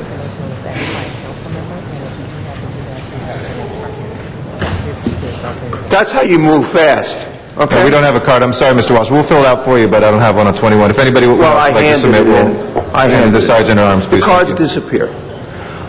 John Walsh, HollywoodHighlands.org, speaking to you from the home of the missing public comment cards. Point of order. You know, you have several times said that we are too noisy. It is not the people sitting down that are noisy. It's the lobbyists and the special interests, sometimes 40 or 50 of them standing up. I'm asking you to make a rule. If there are empty seats, they must sit down. And I'm saying to the fire department now, it is becoming a fire hazard here. Thank you, Mr. Walsh. There are so many back to the item that's before us. Thank you. Okay. Thank You're you. not interested in fire hazards? Okay. We are, but if you Okay. legally, we have to speak on the item before us. So if Point you of could do that. order. Thank you. HollywoodHighlands.org. Come to our website. Now, as far as this is concerned, you're doing a good job. But let's not forget that our credit rating is very shaky. If DWP and the mayor had not caused this problem about the money, our credit rating would be higher. And we would be paying less money for these bonds. We pay less bond interest. And I want to say that you all thanked Wells Fargo because they were unselfish in giving us this money. And then here comes an item where we are hiring them, and we could have picked 100 other banks, and we are paying them. I don't want to hear crocodile tears. I don't want to see Monica Lewinsky knee pads when big banks show up here.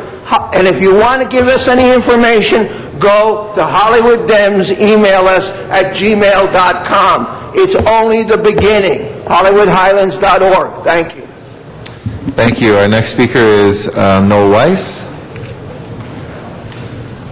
My comment is brief. I think these bond issues and all the bond issues, the prospectus for them that is given to the public should be on the DWP website. I think a lot of the questions that were asked by Mr. Parks and others relative to these issuances would be in that prospectus, and I would like to see the City Council at some point tell DWP that when we do these kinds of deals, any bond issuance approved, it's conditional upon the DWP putting on its website that prospectus. It's a public document, no reason why, and I think it would educate us all. Thank you. Thank you, Mr. Weiss. Did you fill out a card too, Mr. Sachs? I don't know what happened with 21, but please come forward. We'll add your name to the... Sergeant. I did give it to the sergeant. Thank you. I appreciate the comments by the council members, but I'm just curious because you were talking about these banks, and yet these were the same banks that you didn't realize when you had these strikes against them, basically, when you were talking about $1 billion bonds, or getting $1 billion loan to bridge the city financial gap a month and a half ago. And then this item, so I'm wondering, how can you set parameters for the DWP when you don't follow the same parameters yourself? You had no knowledge. You didn't know the list existed. You didn't know the banks were on the list. You didn't know that the banks were the only ones capable of issuing the paper that the city needed to gather the $1 billion to bridge the budget gap. And it says here on this item that pursuant to Charter Section 245, the council is asserting jurisdiction over certain actions of the Board of Water and Power. So just what exactly are the actions that you asserted? You're voting for a bond issue that they floated. You didn't take the issue yourselves and say, this is what we want to do. So that's not asserting any jurisdiction. You're just rubber stamping a bond that's the DWP is floating. So what power, what about the $245 million? Let's see some jurisdiction of the $245 million that Mr. Buettner found as overages in the DWP budget. Take some jurisdiction over that. Or take some jurisdiction over the $20 million that the President Friedman offered to pay the city when the ECAP was increased. Take jurisdiction over that. Thank you, Mr. Sachs. Our next speaker is Dr. Williams. We did find the stack of cards. Dr. Clyde Williams.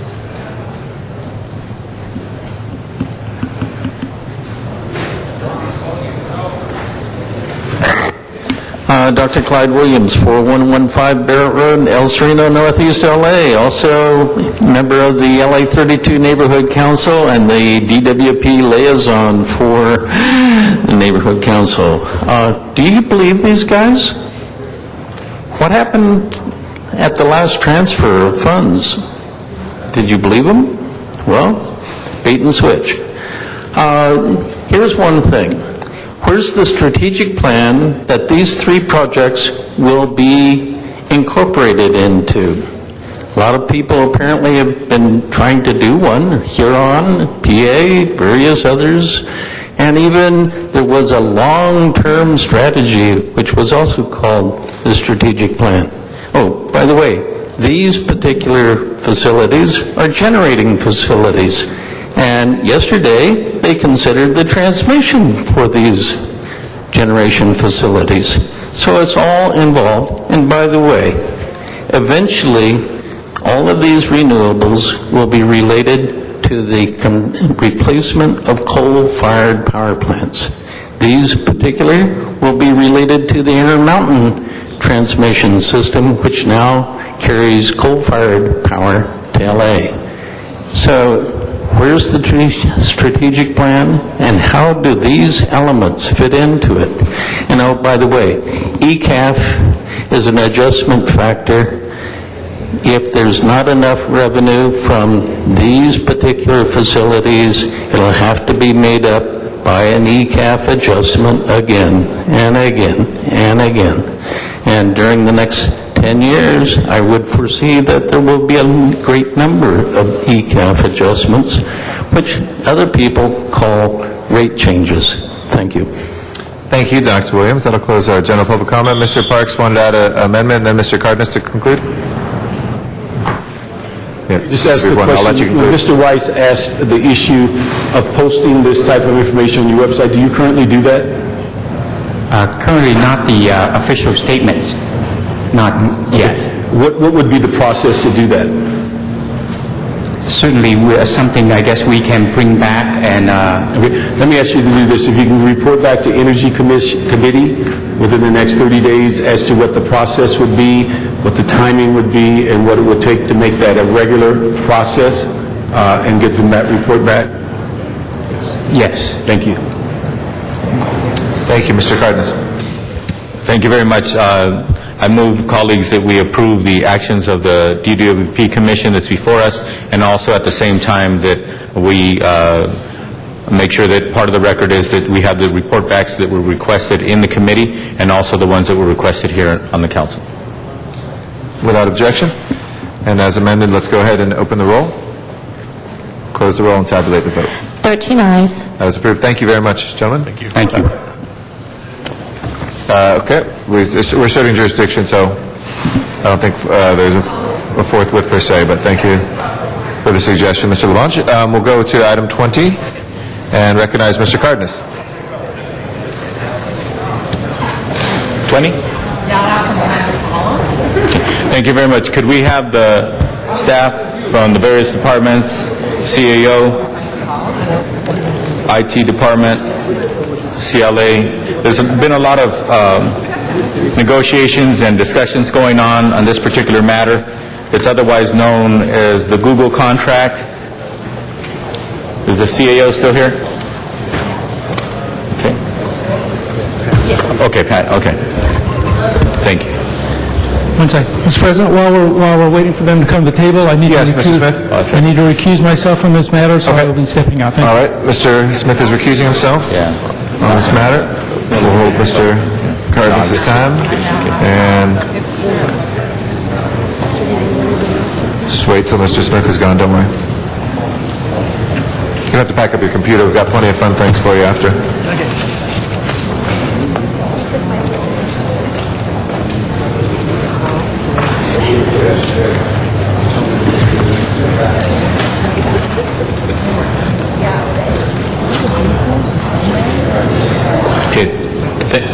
Ready? Thank you, Mr. President.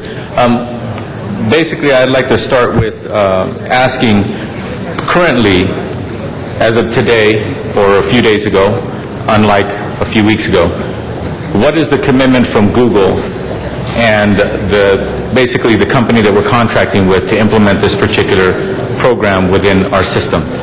When it comes to one of the security matters that keeps coming up when it comes to the police department.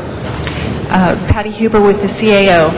At this point, Google has agreed that they will pay for the city's group-wise costs that we have incurred or that we will continue to incur as we continue deploying into Google, including for LAPD.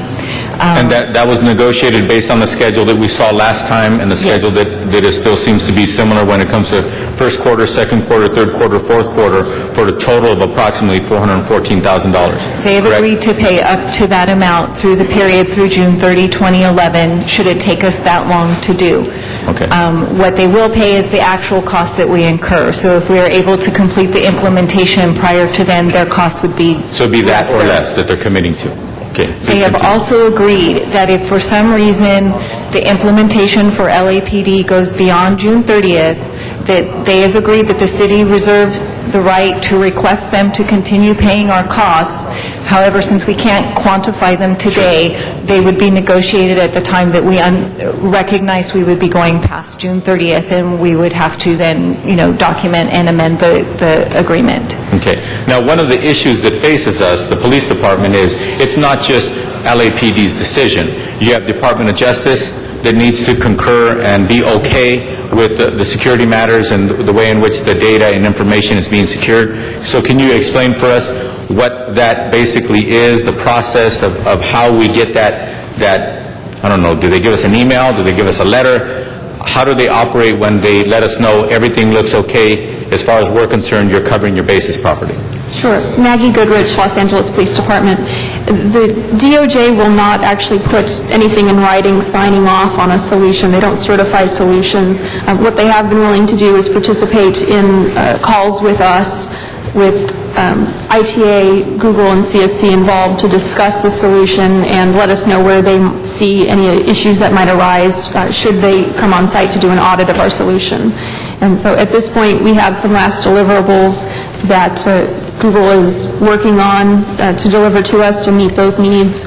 We'll be having another conversation with the Department of Justice once we receive all of that in final form to ensure that they don't see any other cause for concern. So in all fairness to LAPD and to Google and to IT and everybody who's wanting to make sure that this moves forward appropriately, legally, and responsibly, there are still some shades of gray that the Department of Justice actually dictates to all of us. Correct. It's not like LAPD says, oh, we want this now, we want that now. You already know what you want and expect, yet at the same time, we are subject to a higher level of government that actually says, wait a minute, we looked at this, we want to add something or what have you. So those are some of the moving parts that, not a lot of them, but those are some of the moving parts we could be subjected to tomorrow, next month, in another quarter or what have you.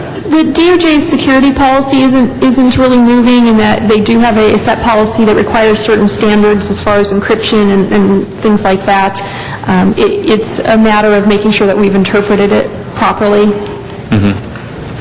And that's where some of the gray is sometimes. We can interpret it with somebody at DOJ. All of a sudden, somebody else at DOJ looks at it and they say, well, I'm interpreting it a little bit differently than the last person. Sorry about that. And then all of a sudden they say, but you have to comply. Correct? Correct. And that's why we're doing our due diligence now to make sure that at least at the letter of the policy as it stands today, that we can show we did our due diligence and we work to meet it as we interpreted it. And where there are very definite standards, we're making sure that all of those are in place. So there is no question or gray area, hopefully, down the line. Okay. Now, when it comes to the IT department, can you give us an update as to how things are moving along and where we're at right now with the project and the process? We have approximately 11,000, Randy Levin, ITA. We have approximately 11,000 users on the system. Currently, we have another 5,000 that need to be moved to complete the non-LAPD portion of this upgrade and change of email systems. We would really like to be able to move forward because it is very difficult for us to synchronize two email systems and make sure that they are working flawlessly. So if we can move forward today, if the council decides that we can move forward today, we want to go forward and try and plan and implement the next 5,000 by August 16th. And then we have a schedule that we've laid out together with everybody here and CSC and Google to begin all the preparatory work required to start moving the LAPD. Okay. Now, this is, when all is said and done, how many people do we expect to be moved onto this new system when all is said and done? So it'll be approximately 30,000. 30,000. And how many of those have to do with the security matters such as LAPD and that group of folk, and then the other group? There are some that fall into the same sort of security requirements as LAPD. That population is less than 1,000 people. So it would be LAPD is how many plus 1,000? LAPD is about 13,000 roughly, and then there's about another 1,000 that are in this security, that require the same security, so 14,000. So that leaves about 16,000 of the other users for a total of 30,000 users. Correct. Okay. Did we expect that this was going to go succinctly and perfectly? And when I say this one, I mean, with all due respect, how often does any 30,000 transition from one system to another system go perfectly and succinctly? Has that ever happened as far as you're aware of? Never. I can tell you my answer. I chaired the committee at the state legislative level. It's never happened exactly the way as planned. I've chaired this committee for some time now in the city council. I used to work in the industry. It never goes exactly as planned. As long as you have that many different opinions, that many different individuals, that many different moving parts, it never goes exactly as planned. That is correct. Now, that having been said, what can we expect to hear from all of you? What is the semblance of what you hope and expect will happen from here on out should we approve this today? What I expect to see is us doing some very detailed planning over the next week and a half with this group as well as with the departments, preparing for the migrations, cutting over all the non-LAPD the week of the 16th and making sure everybody is trained and fully up to speed.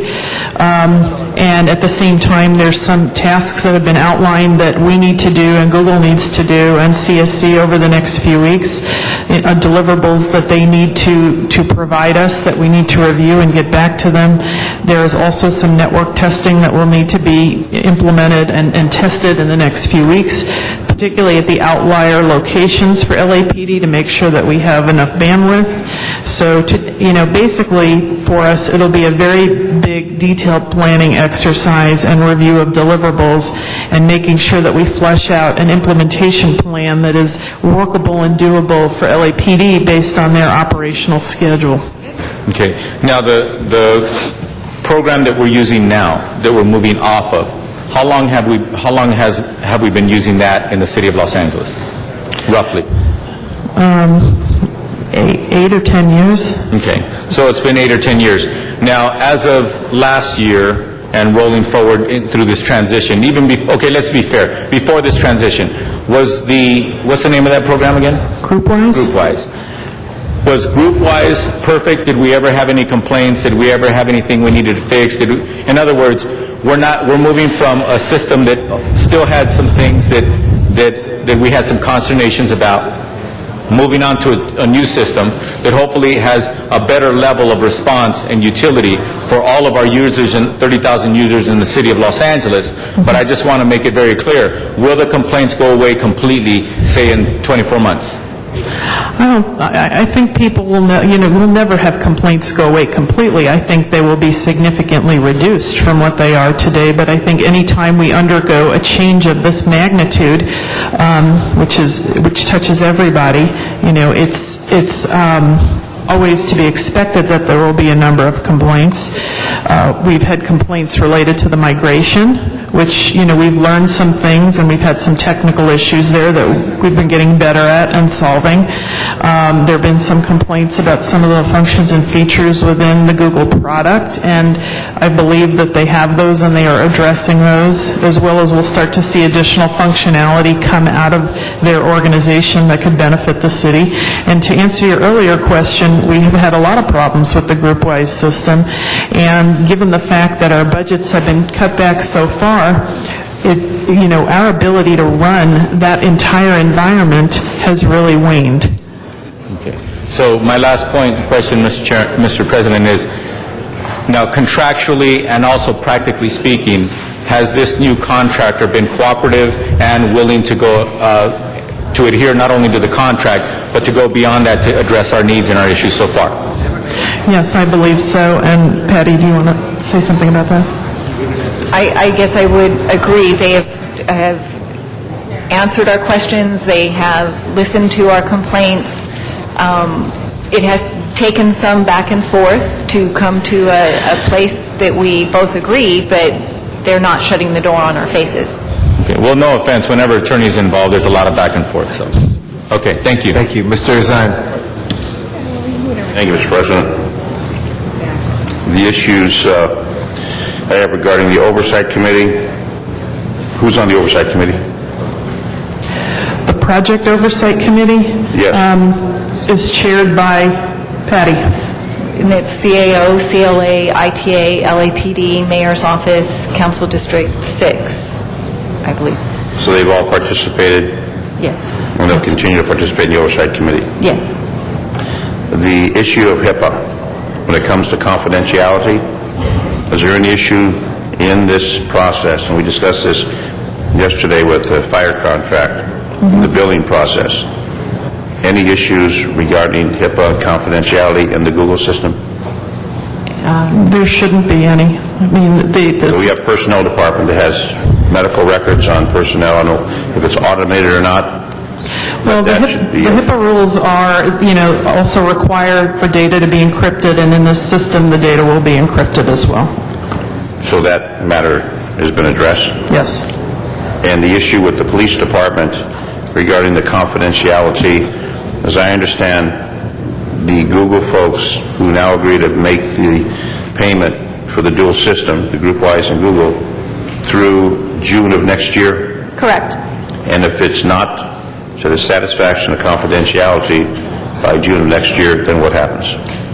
We have the option to request that Google continue to pay for the GroupWise cost if we... Past June of next year? Yes. At the time when we realize that we are not going to meet the June 30th, 2011 date, we have the right to negotiate another agreement with Google to continue to pay for the GroupWise costs. That's one of our options. Under the original agreement, we always have the option to cancel the contract for cause or for convenience, depending on what's going on. But we also have the right to just ask Google to continue to pay. When are we supposed to be fully implemented on this program with all departments? When was that supposed to take effect? The original date? Yes. June 30th. This year? Mm-hmm. Okay, so we're already behind. Correct. This is August. Timeline. What are our next timelines for full implementation with the agreement of the police department? Right now, we're shooting for the beginning of November to be finished. This November. Yes, November of 2010. And they're willing to pay through The end of June of 2011. Okay. So how do we hold them on the time frame? Is there any penalty, or is it just we'll keep the dual system going until we get it right? That's basically it. And if it doesn't satisfy, then... We won't go live. We won't go live. We'll stay with the dual system for how long? Well, if it goes to June 30th, then I think we have much larger problems than just where we are right now. But in my 28 years of doing this, I can't believe that we won't get there by June 30th. Okay, I know this is a major issue for Google. It's a major issue for their marketing. It's also a major issue for the city to have a system that works and cooperative and satisfies the standard of law enforcement. That is correct. So it all has to tie together. So you feel confident, Maggie, from the police department's perspective. I know there's been some issues regarding the process and getting this right. You're satisfied that moving forward today, we're on the right track to make this right? I believe we're on the right track. Google's committed to implement the requirements that we have to meet all the security concerns. The question will be timing. And then the issue that I had, this is my final question, regarding the funding. Originally, they weren't willing to fund the dual system. How much persuasion did it take to get them to come aboard to say, we will continue paying for this, the dual system? I think it's been the last few weeks. But again, per Councilman Cardenas's point, when you get lawyers involved, it takes a little bit longer. Aren't you a lawyer, Maggie? Yes, I am. No offense. I still like her. Thank you. Mr. Parks. Thank you, Mr. President. Maggie, let me ask you, when you are talking about the issue of Google, are you dealing from the perspective of law enforcement or public safety for the city, or are you only speaking in behalf of the LAPD? The security requirements apply to anybody that is accessing these state or federal systems, so that includes other agencies So you're within speaking the for department. public within the safety city. for the city? Correct. Okay. And I understand your concern is that there's two issues. Do you think that they're going to reach your requirements, number one, and you mentioned timing, and then the issues, so the first question, do you think they're going to reach your requirements? Yes, I think they'll meet our requirements. Now, timing, you said that that's the issue. What have they given you as timing? So far, they've proposed a timeline that has us finishing migration for LAPD and public safety in general at toward the beginning of November. That is dependent upon each deliverable that they deliver between now and then being on time, being acceptable immediately, and there not being any issues. In a technology project, there's usually some back and forth. It's not always right the first time, so there may be some back and forth. They may have to go back to the drawing board on some security requirements to make sure that they're delivering exactly what we need. So I think that date could potentially push out if we run into some issues where we have to do some back and forth.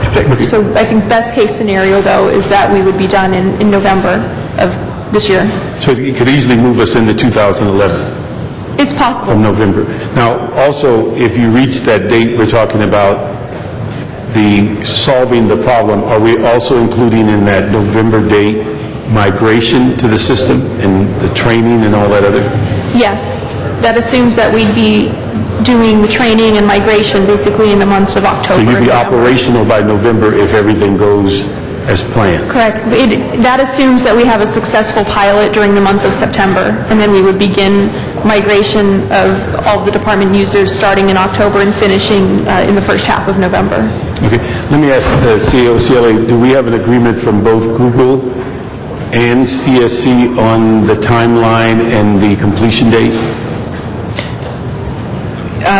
The agreement, while both parties are going to be signing it, the timeframes and payment issues are really more specific to Google because they're the ones who have to deliver those.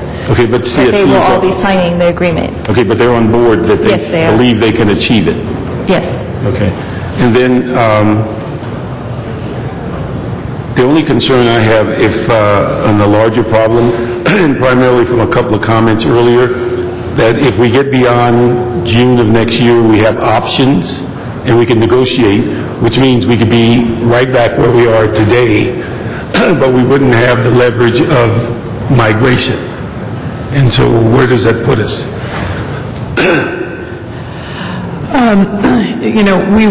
Yes, we wouldn't have the leverage of migration. However, as I've told some of the other councilmen, everybody has everything to gain from making this work, and, if we can't all make this work by June 30th, Google will have problems, CSC will have problems, and the city will also be having But that's my point. If we don't make it and we have all these problems, that's the worst time to negotiate leverage.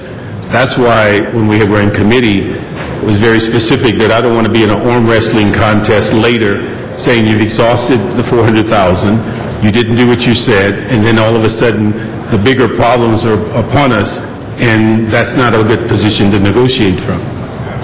Well, the next major checkpoint for us really is after or during the pilot for LAPD in the middle of September. Okay, but if we don't make that, we didn't make it June 30th, even though when I talked personally to the president of the company, he said they would. So they did make it June. We now pushed it off to September, maybe November. Maggie said if you don't get all of these things done the first time, the likelihood we won't hit November, we could be in 2011. If we get to, by your own statement, if we get to June 2011, then really big problems are upon us. And so the issue is that, for me, it would be the key is, do we have a commitment on them continuing to pay if we're dealing with a dual system, that we then have the issue beyond the option and beyond a negotiation? Do we have a commitment that they're going to pay until the system is fixed, or until we decide we're not going to transition and we're going in another direction? And we have a commitment that we can continue talking with them. We don't have a dollar figure that they're committed to after June 30th. That's, to me, when we left committee, that's, to me, isn't good enough, because it appears that we're putting it back on our shoulders, that we have to arm wrestle. We've already given ourselves, it's 6 months, maybe 6 months that we don't meet it. We can probably just bet today we'll be in 2011, and that only gives you 4 or 5 months to make all that happen.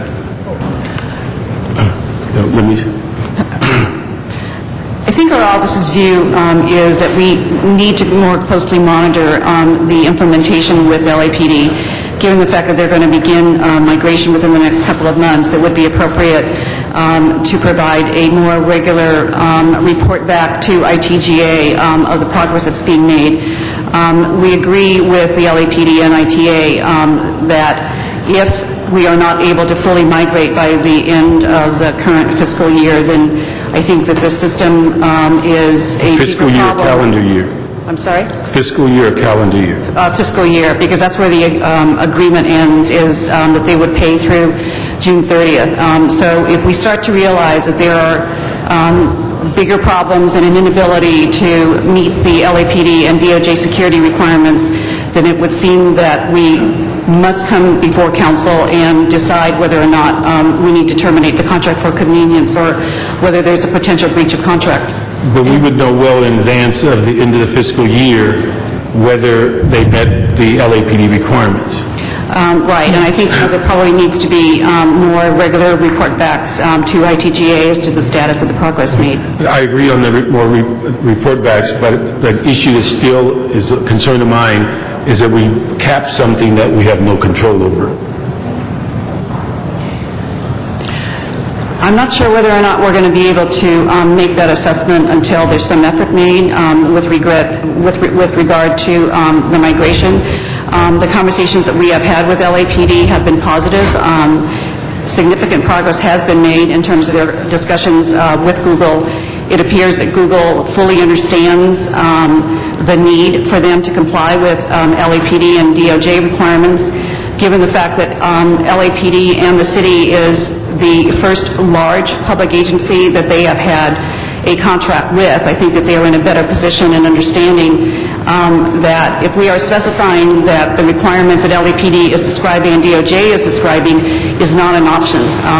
I think that initially there were differences in communication and understanding between the LAPD and Google. I think that they are at the point where they fully realize that the requirements are the requirements. They have made efforts relative to developing workarounds, but those workarounds are intended to be interim solutions. There are supposed to be permanent solutions that are to be completed based on their timeline by December of 2011, I think, is the final date. And we're optimistic that they're going to be able to comply with all of those requirements. My final statement, that was all the agreement before June 30th, and they didn't meet it. So that's my final comment. Thank you, Mr. Parks. Mr. Garcetti. Much, Mr. President, and thank you, colleagues, for your comments on this, and thank you for everybody who's working through. Any transition is a difficult one. This is an important one for us, and working these things out are very critical. I think there's plenty of blame and plenty of praise all around. I mean, blame because some of the things, to your point, Mr. Parks, we can't make it unlimited because some of the things are our own fault internally. To say to Google, you accept 100% of the liability would be wrong, just as vice versa for them to say that's all your problem when things they delay on or aren't able to step up and do. But I do want to thank Google, who, once we did communicate to them, actually did step up. And I know there's Google and CSC and the city and LAPD and DOJ, and it's a very complicated quilt that we are putting together here, but it's an important one for us to get through. And to Google's competitors who are, hungry for this business too, as I said, when the Google contract first went through, great, and we want you to be in. Whether it's Microsoft, whether it's somebody else, we're migrating to the cloud, and that's important for us to do because we can't specialize in security and we can't specialize in some of the server technology and the other things in the way that we could in the past. It just doesn't make sense for us as a business model. What does make sense, though, is for us to continue to see this through, and everybody has a lot at stake. That's why it was important for us to be first. As scary as it was because we're working out these kinks, it was also important because everybody has a lot at stake. And I think that's why we saw with CSC and with Google willing to step up, and we said, and take the entire year to work through. We can't do background checks, but we'll let you audit it now. I think all of that has been worked out, and Mr. Cardenas deserves a lot of credit for working out those very lumpy pieces in the oatmeal. And it's good. It is something that I know for all of us who have made the transition. There's some exciting things, and there's some things that are different. Over time, I think we'll learn to see it as a very collaborative tool, because remember, the cloud then exists out there for those that we serve to be able to really collaborate. And I've been holding all sorts of informal meetings with tech partners from Google and CSC to Cisco, and hearing and researching some of the things Microsoft is doing. I want all folks out there to see Los Angeles as a laboratory where we can make things work, where we have communities who can see community dashboards of what's happening in their area, where they can text crime tips or take Mr. Krikorian or my application and send in graffiti and couches that are on the street. We're at the cutting edge, and it's a very difficult budget time, but precisely when we can save some money doing this and move forward, this is the time for us to be bold, for us to be courageous, and to work through those issues with how we get to yes rather than being so cautious about getting to no. So thank you to everybody who's at the table who's been part of those very difficult working sessions, and Mr. Cardenas for helping put it through, and I urge your support on this. And I think we can get what you need, Mr. Parks, with those reports back. To put an limited cap on that, I think it would be somewhat unrealistic, because some of those things are internal. We can probably work to make sure that those reports come back in a way. And once we hit a wall where we think some people should be paying for something that they're not, then that's the moment we can investigate whether we need to take it to a different level, but we don't have those sorts of partners so far. Mr. Cardenas? Is there a representative from Google or CSC here today? If you could just come to the podium. I have one question. It'll get complicated depending on your answer, but if your answer is simple, then it won't be complicated. According to, for example, the dialogue that I had with the staff here, with the police department, IT, our city attorney, etc., based on what they described and how we arrived and where we're at and the commitment that Google has made so far, is that accurate to your understanding? Yes, it is accurate. And my name is Jocelyn Ding. I'm the Director of Operations for Google Enterprise. So what they've said is accurate. Okay. Yes, and I'm Rob Hopp from CSC. Yes, it's accurate. Okay. Thank you very much. And to the point of Councilmember Parks, who happens to chair the Budget Committee, and I understand and appreciate his concerns of making sure that we don't overcommit ourselves with money that we don't have. Yet at the same time, on the other side of the table is a private industry who's dealing with government, and that sometimes we as government can be a little ridiculous with the way in which we go ahead and do things, and then we wave it around and say, who's going to pay this bill? When in reality, perhaps sometimes it is something that we brought upon ourselves. I'll give you a very perfect example. A lot of consternation, a lot of press about when Michael Jackson's funeral took place right around the corner from here. All of a sudden, everybody's clamoring about, well, who's going to pay for law enforcement and all the security and all those kinds of things or what have you? Well, that private industry that held that funeral, they didn't know what the bill was because it was open-ended. But as it was portrayed in the press and is accurate, the city had claimed that there was over $3 million spent on the day. Thank God nothing happened. Things didn't get out of hand. However, but some people were clamoring that somebody should pay that bill. With all due respect, that's an open-ended bill. That is something that was not negotiated.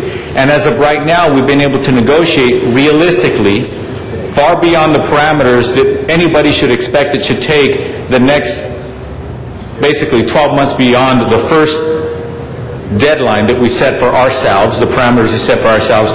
We are getting a guarantee in writing and negotiated above and beyond the original agreement that they will pay up to $415,000 as best that we can ascertain it would cost us to go through these 4 quarters in order to get it done. And quite frankly, ladies and gentlemen, if we go beyond those 4 quarters, we're going to be talking about a whole different dynamic of issues. The issue that we're talking about today, making sure that we have DOJ satisfied and LAPD is able to cross the T's and dot the I's, and we can migrate all those people at LAPD over, those 12,000 people. The bottom line is this. We already have, as best we can right now, everything before us to understand what our very, very likely expenses are. And if we have to go ahead and negotiate beyond these next 12 months, trust me, we're going to have bigger issues.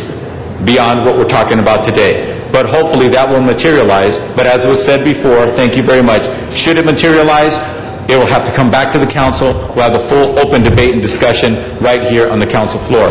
So before, Mr. President, I just would like to take a moment to say thank you. As President Garcetti just mentioned, the kudos goes to the staff on all sides of the table for sticking to this, for working really hard, and nobody has given any guarantees beyond that $415,000. Nobody can guarantee that on X date we're going to migrate X number of people over successfully, etc. Nobody is overshooting. Nobody is saying things that aren't true. Everybody is being extremely responsible, and it's taken thousands of people hours to get to this point. But then again, this is 30,000 moving parts, and this is a big deal. So I just want to thank all of you, and also my staff, Edo, and all of you for having all these countless meetings and crossing the T's and dotting the I's, and the CLA working on this, the CAO working on this, making sure that we got to this point as responsibly as humanly possible. I think you've done a great job. Council members, I think we need to move forward with this. Thank you. Mr. Parks. Mr. Parks passes. The matter is now before us for a vote, colleagues. Please open the roll, close the roll, tabulate the vote. 13 ayes. Thank you very much. Next item, please. Mr. President, that brings us to item number 9, called special by Mr. Reyes. Mr. Reyes, number 9, sir.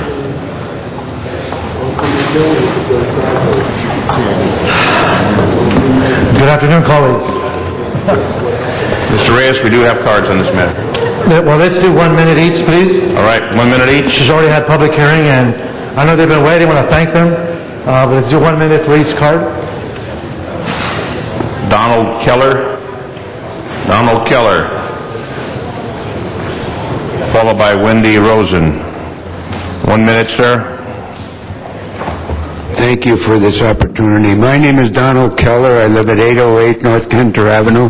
I'm the Vice President of Brentwood Homeowners Association. I want to support the motion of Honorable Councilman Koretz and Honorable Councilman Bill Rosendahl of the 11th District as to the restoration of the grading parameters that were omitted after the original ordinance was considered. Thank you very much. Thank you, sir. Wendy Rosen, followed by Lisa Sarkin. Good afternoon. My name is Wendy Sue Rosen, President, Brentwood Residents Coalition. I appear before you today representing the residential hillside areas of Brentwood. We have and continue to strongly support the baseline hillside ordinance. Community plans gave us hope for character and scale consistency in hillside development, but as technological advances have made it easier to build into the natural hillsides, we have seen the wholesale destruction of our hillsides without limits and by right. This has harmed the environment, created safety hazards, and degraded the quality of life for hillside dwellers. The baseline hillside ordinance was drafted in response to concerns expressed by the citizenry. These problems have become so pronounced that this local ordinance has drawn the unusual attention and strong support, not just from our own council member Bill Rosendahl and our neighboring council member Paul Koretz, but also from State Senator Fran Pavley, Assembly members Brownlee and Fior, the Santa Monica Mountains Conservancy, and County Supervisor Zev Yaroslawski. I urge passage with the amendments by Council Members Koretz and Rosendahl. Thank you. Lisa Sarkin.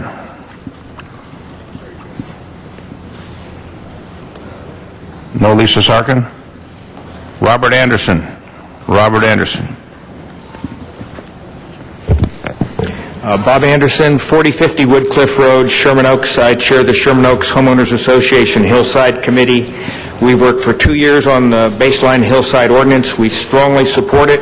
We urge you to pass it. It will help preserve the look and feel of our communities and reduce the detrimental impacts and blight from overly large homes. However, we do feel that there are 2 areas that should be strengthened, and these match with 2 of the parts of the Koretz-Rosendahl motion to be introduced. 1, count 75% of exempted cut and fill against grading limits. This corrects the total exemption of almost all grading. And 2, reinstate the prohibition against grading on extreme slopes. This protects against unsafe overbuilding on steep junk lots. We think that these 2 are critical to be part of the baseline part of this ordinance. Thank you very much. Mark Stratton. Mark Stratton. followed by Jack Allen.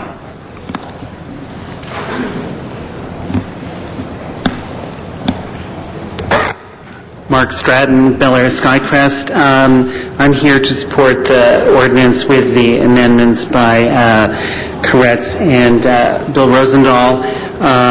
The thing that separates the hillsides from the flatlands are the slopes, and the best way to protect them is through grading restrictions.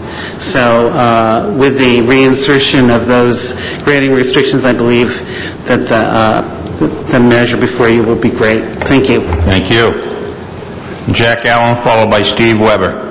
Thank you, council members. Jack Allen, president of the Palisades Preservation Association. We were formed 22 years ago with the purpose of stopping mansionization from destroying the character of our neighborhoods and eliminating affordable housing. So we strongly support this ordinance. We would like to see it improved by the Koretz-Rosendahl amendment, and we support that. Thank you very much. Thank you. Steve Weber, followed by Miriam Dodge. Good afternoon, Council. I'm here to support this motion. The hillside thing needs to be passed. I'm one of the guys that's been affected negatively by all the building, and we want to see an end to this outrageous type of thing. I'm for the Koretz and Rosendahl things being included, and help us out. Part of what you're here to do is to help people like me and our neighbors from the organized special interest undue influence, and I thank you for your time. Thank you very much. Thank you. Miriam Dodge, followed by David Garfinkel. Good morning, council members. My name is Marion Dodge. I'm president of the Federation of Hillside and Canyon Associations, which represents 33 associations from Ventura County line to Mount Washington. The Hillside Federation supports the majority of the baseline hillside ordinance with the reinstatement of the grading restrictions. The purpose of the baseline ordinance is to help neighborhoods like ours maintain their unique and charming character while still providing for appropriate development. In addition to the people already mentioned who support the ordinance, are Bel Air Skycrest Property Owners Association, Brentwood Residents Coalition, Los Feliz Improvement Association, Mulholland Design Review Board, Oak Forest Canyon Homeowners Association, International Society for the Preservation of Tropical Rainforests, residents of Beverly Glen, Tarzana Property Owners Association, Upper Mandeville Canyon Property Owners Association. The overall plan of the Hillside Ordinance is a good step in the right direction to support our community plans. Thank you. David Garfinkel, followed by Eric Bruins. My name is David Garfinkel. I'm president of the Tarzana Property Owners Association. We've been working with the city for 4 years on this ordinance. We're anxious to see it passed. You've heard the concerns about grading. We also have some concerns about the ability of zoning administrators to make decisions above and beyond what the ordinance would allow. We also have some concerns, and I've detailed these in emails to each of you and in a letter which should have been passed out this morning about some of the bonus options. 2 of them make no sense. The others need to be limited to the zones in which they're appropriate, not across the board. Bottom line, though, let's get whatever changes we can make done easily, get the ordinance passed. Thank you. Thank you. Eric Bruins, followed by Donald Lowe's. Hello, Eric Bruins, representing the Santa Monica Mountains Conservancy. First, we want to commend the process led by Eric Lopez of City Planning that led to the ordinance here before you today. The Conservancy is in full support of the proposed ordinance, but encourages the Council to go further in protecting the physical hillside by restoring some of the grading provisions removed by the Planning Commission, as outlined in our most recent letter to you all. Most importantly, a portion of currently exempted cut and fill should be counted toward the overall grading cap to establish some upper limit on allowed grading. Grading is a citywide policy issue of biological and aesthetic importance, and it is important to address it in a citywide ordinance. Throughout this process, we have encouraged the city to let the land dictate the use. Reinserting these grading provisions would best follow the spirit of that ideal. Either way, we urge you to approve the ordinance today. Thank you. Thank you. Donald Lowe's, followed by Kathy Deladoni. I'm Donald Lowe's, 2037 Benedict Canyon, and I'm here to speak on behalf of my future great-grandchildren and yours. I'd like to remind you that in 1992, when some of us were here before, councilmen and staff people, the intent of this ordinance, the Hillside Ordinance, was to protect this valuable asset of our city, which is the mountain range. We thought those things were taken care of, and now, after a lot of mismanagement, we need to do it again. I encourage you to do that vote, and remember the message that went to Mayor Bradley at that time from one of the children in our neighborhood. Dear Mr. Mayor, don't let them tear down the mountains. God isn't making any more. Thank you. Kathy Deladoni. Louis Becker. Louis Becker. I'm sorry, Lois Becker. Thank you. You're welcome. Yes. My name is Lois Becker. I live at 3100 Corda Drive, and I'm president of the Bel Air Skycrest Property Owners Association, BASPOA. BASPOA supports the baseline Hillside Ordinance, and we also strongly support the motion by council members Koretz and Rosendahl, and we support a baseline grading limit, very importantly. The city of Los Angeles is famous for many good things. It's a creative, cutting-edge city, rich in natural resources and human resourcefulness. Unfortunately, it is also famous for being a city that lacks respect for its own culture and history, its architecture, and the character of its neighborhoods, as well as its amazing natural resources. That's why we need this citywide ordinance so desperately, and I believe the Santa Monica Mountains, this glorious swath of wilderness running the breadth of our city, is the reason that we need a citywide baseline grading limit in our ordinance. Thank you. Thank you. Steve Twain, followed by Ayla Zach. That'll be our final speaker. Yeah. Good afternoon, Councilman. I'm Steve Twining. I'm, among other things, Transportation Chair of the Western Alliance of Regional Neighborhood and Community Councils. The Land Use Committee, I'm also President Emeritus of the Bel Air Beverly Crest Neighborhood Council. Our Land Use Committee wholeheartedly supports the proposed ordinance. We also support Councilman Koretz and Rosendahl's motions. However, we would have liked a ridgeline ordinance similar to what the county has. Our hills are getting raped. Fairness requires we have an ordinance similar to the flats. Those who don't like the proposed ordinance can create overlay zones. We support the Sherman Oaks Homeowners Association position. Grading is supposed to be minimal according to our community plan. What a farce. Prison-like walls and sandbags at 101 and 101 Bellagio Road. Villa Amor being currently graded looks like an anaconda copper pit on one side at 10936 Bellagio. Thank you. Thank you. Ayla Zach. Are you Ayla Zach? Ilya Zach. Ilya Zach. Go ahead. Good afternoon, Councilman. I live at 10830 Shalon Road, and I'm in support of the Hillside Ordinance.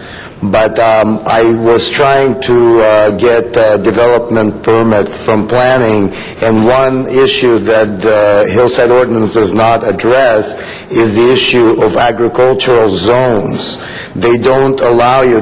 You've taken away a lot of the FAR to reduce dimensionalization, but if you have agricultural, the city planning does not know how to handle that land.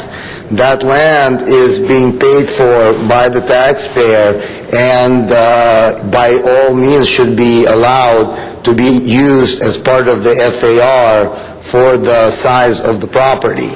It is being completely, they just don't know how to even handle it because there's no wording in the ordinance of what to do with the FAR when it comes to agricultural. So I just want to see if you guys can add that to the ordinance in order to get FAR permissions for that. Thank you, sir. Mr. Koretz. Thank you, Mr. President. Well, first of all, I want to thank Mr. Reyes for his years of work on this. I'm sorry. Mr. Reyes, you didn't have your button picked. Let him go first, that would be... Mr. Reyes, my apologies. And then we'll go to Mr. Kretz. Thank you, I Mr. Reyes. appreciate that, Council President. Thank you. Colleagues, it's been 2.5 years we've been working on this issue. As Chair of Plum, we have seen many efforts from the department to come forward with this ordinance. I want to acknowledge their hard work. One, this is a city-wide ordinance that deals with hillside regulatory measures. They have gone through many community meetings. As you know, the city of LA is very diverse, not only in its demographics, but its topography. Its geography is very unique. And to be able to get to this point truly is an accomplishment. And I wanted them to see if they can give us just a quick synopsis of what we're accomplishing today. And then once they're done, I'd like to speak to the amendments on the floor. Thank you, Mr. Reyes and members of the City Council. Vince Bertoni, Deputy Director with the Department of City Planning. I have with me Jennifer Driver from our department, Eric Lopez, and Charlie Roush, and also we have Ken Fong from the City Attorney's Office here. In essence, not too long ago, the City Council adopted limitations for the sizes of single-family homes in the flatter areas of our city. This ordinance is the complement for the hillside areas of our city. In essence, what it does is it tries to keep new homes and additions to homes kind of more in keeping with the scale of what's around it, and also that's very much in scale with the natural topography. So it really does three main things as part of this regulation. It deals with grading to ensure that grading is limited and that it is keeping more with the natural topography of the land. It looks at the size of the homes that can be built to make sure that those are also more in keeping with the nature of the lots, and also it limits the heights of the homes that can be built, so that again it goes with the natural topography. The idea behind it is that when you look at our beautiful ridge lines and hillsides in the city, that what you'll see there are homes that are built that are much more in keeping with topography, that blend in. This is something that's been that many communities in Southern California have done for over about 20 years now, have had hillside ordinances. So this isn't anything new to Southern California. It's very much tried and true methodologies that have been used throughout Southern California hillside communities, and it really acknowledges the fact that when you look at the value of your property, it's not just it's the old adage that you'll hear from realtors is location, location, location, and what they're saying with that is that it's not necessarily what happens on your own piece of property that gives you value. It's what's happening all around your piece of property. So this really is something that really holds to that, to make sure that we have development that's really in harmony with our hillside areas. And with that, we're available to answer any questions you have about the ordinance. Thank you. Colleagues, this came to my committee on 3 different occasions. The last 2 was about addressing many of the concerns that had arisen through the public hearing process. And again, the planning department went back to the tool shed, if you will, and tried to adjust and make the necessary recommendations that would address the issues that were raised during these last 2 committee hearings. What you have before you is a 9A, 9B, and C. I would like to recommend that we support 9A. It is a technical and transitional language that addresses concerns that right now exist, but does not violate the integrity and the intent of what all this work has added up to for the past 2 years. 9B and C, I would respectfully ask that we essentially say no, but also direct the staff to look at these conditions and in the context of an overlay, that we address the specificity of these issues with an overlay of that respective area. Now, colleagues, what I'm trying to suggest to you is that this is a beginning point. Each one of us might have hillside issues that we need to contend with that are very detailed in nature. I would like to recommend that we do not essentially violate the integrity of this ordinance, but allow for that specificity to be addressed through an overlay process, which gives us the capacity to drill down to each of our areas in a very specific way, and allows for clarity in the planning department and building safety, so when permits come forward, we know what standards to work with, and given the areas that are being addressed, we can go to very specific reference points and be able to move forward in a much more efficient manner within the process with these overlays. And I would ask Councilor Koretz if he would concur with those recommendations. And I'd ask for an aye vote, and we hopefully can move this forward. Thank you. Mr. Koretz is our next speaker. Thank you, Mr. President. I'd like to bring forward these three amendments. While I think by and large this is a great ordinance and I respect Chairman Reyes for his good work, I think we have weakened our grading requirements, I think, to too great a degree. And so what 9C would do, it would prohibit the grading of a tiny number of acres in the hillside area, a total of 62 acres, which is a tiny fraction of 1% of the total hillside, where a slope of 45 degrees or greater exists. 20 years ago, these lots would have been called junk lots or unbuildable lots or throwaway lots, but now we're building on them. And allowing grading to take place on these lots, in my view, increases slope stability issues and health issues and safety issues. And while I think the majority of lots that would be affected would be in my district, I think it is still a citywide issue. I would be satisfied with the ability to protect people in my district and for council members that are concerned to put these protections into their district. It's not entirely clear to me that the overlay zones are flexible enough to do that. And after I made this presentation, maybe our staff can answer that. My understanding is that it has to be 100 contiguous acres and that you have to get the signatures of 75% of the properties, and that as a practical matter, we have virtually none of these zones because it's been too impractical to do. The other significant amendment is 9B, which is the closure of what I view as a loophole, because the majority of grading activities that take place now don't count towards the grading caps. And without this correction, I believe the hillside, certainly in my district and many in Mr. Rosenthal's district, will be absolutely devastated.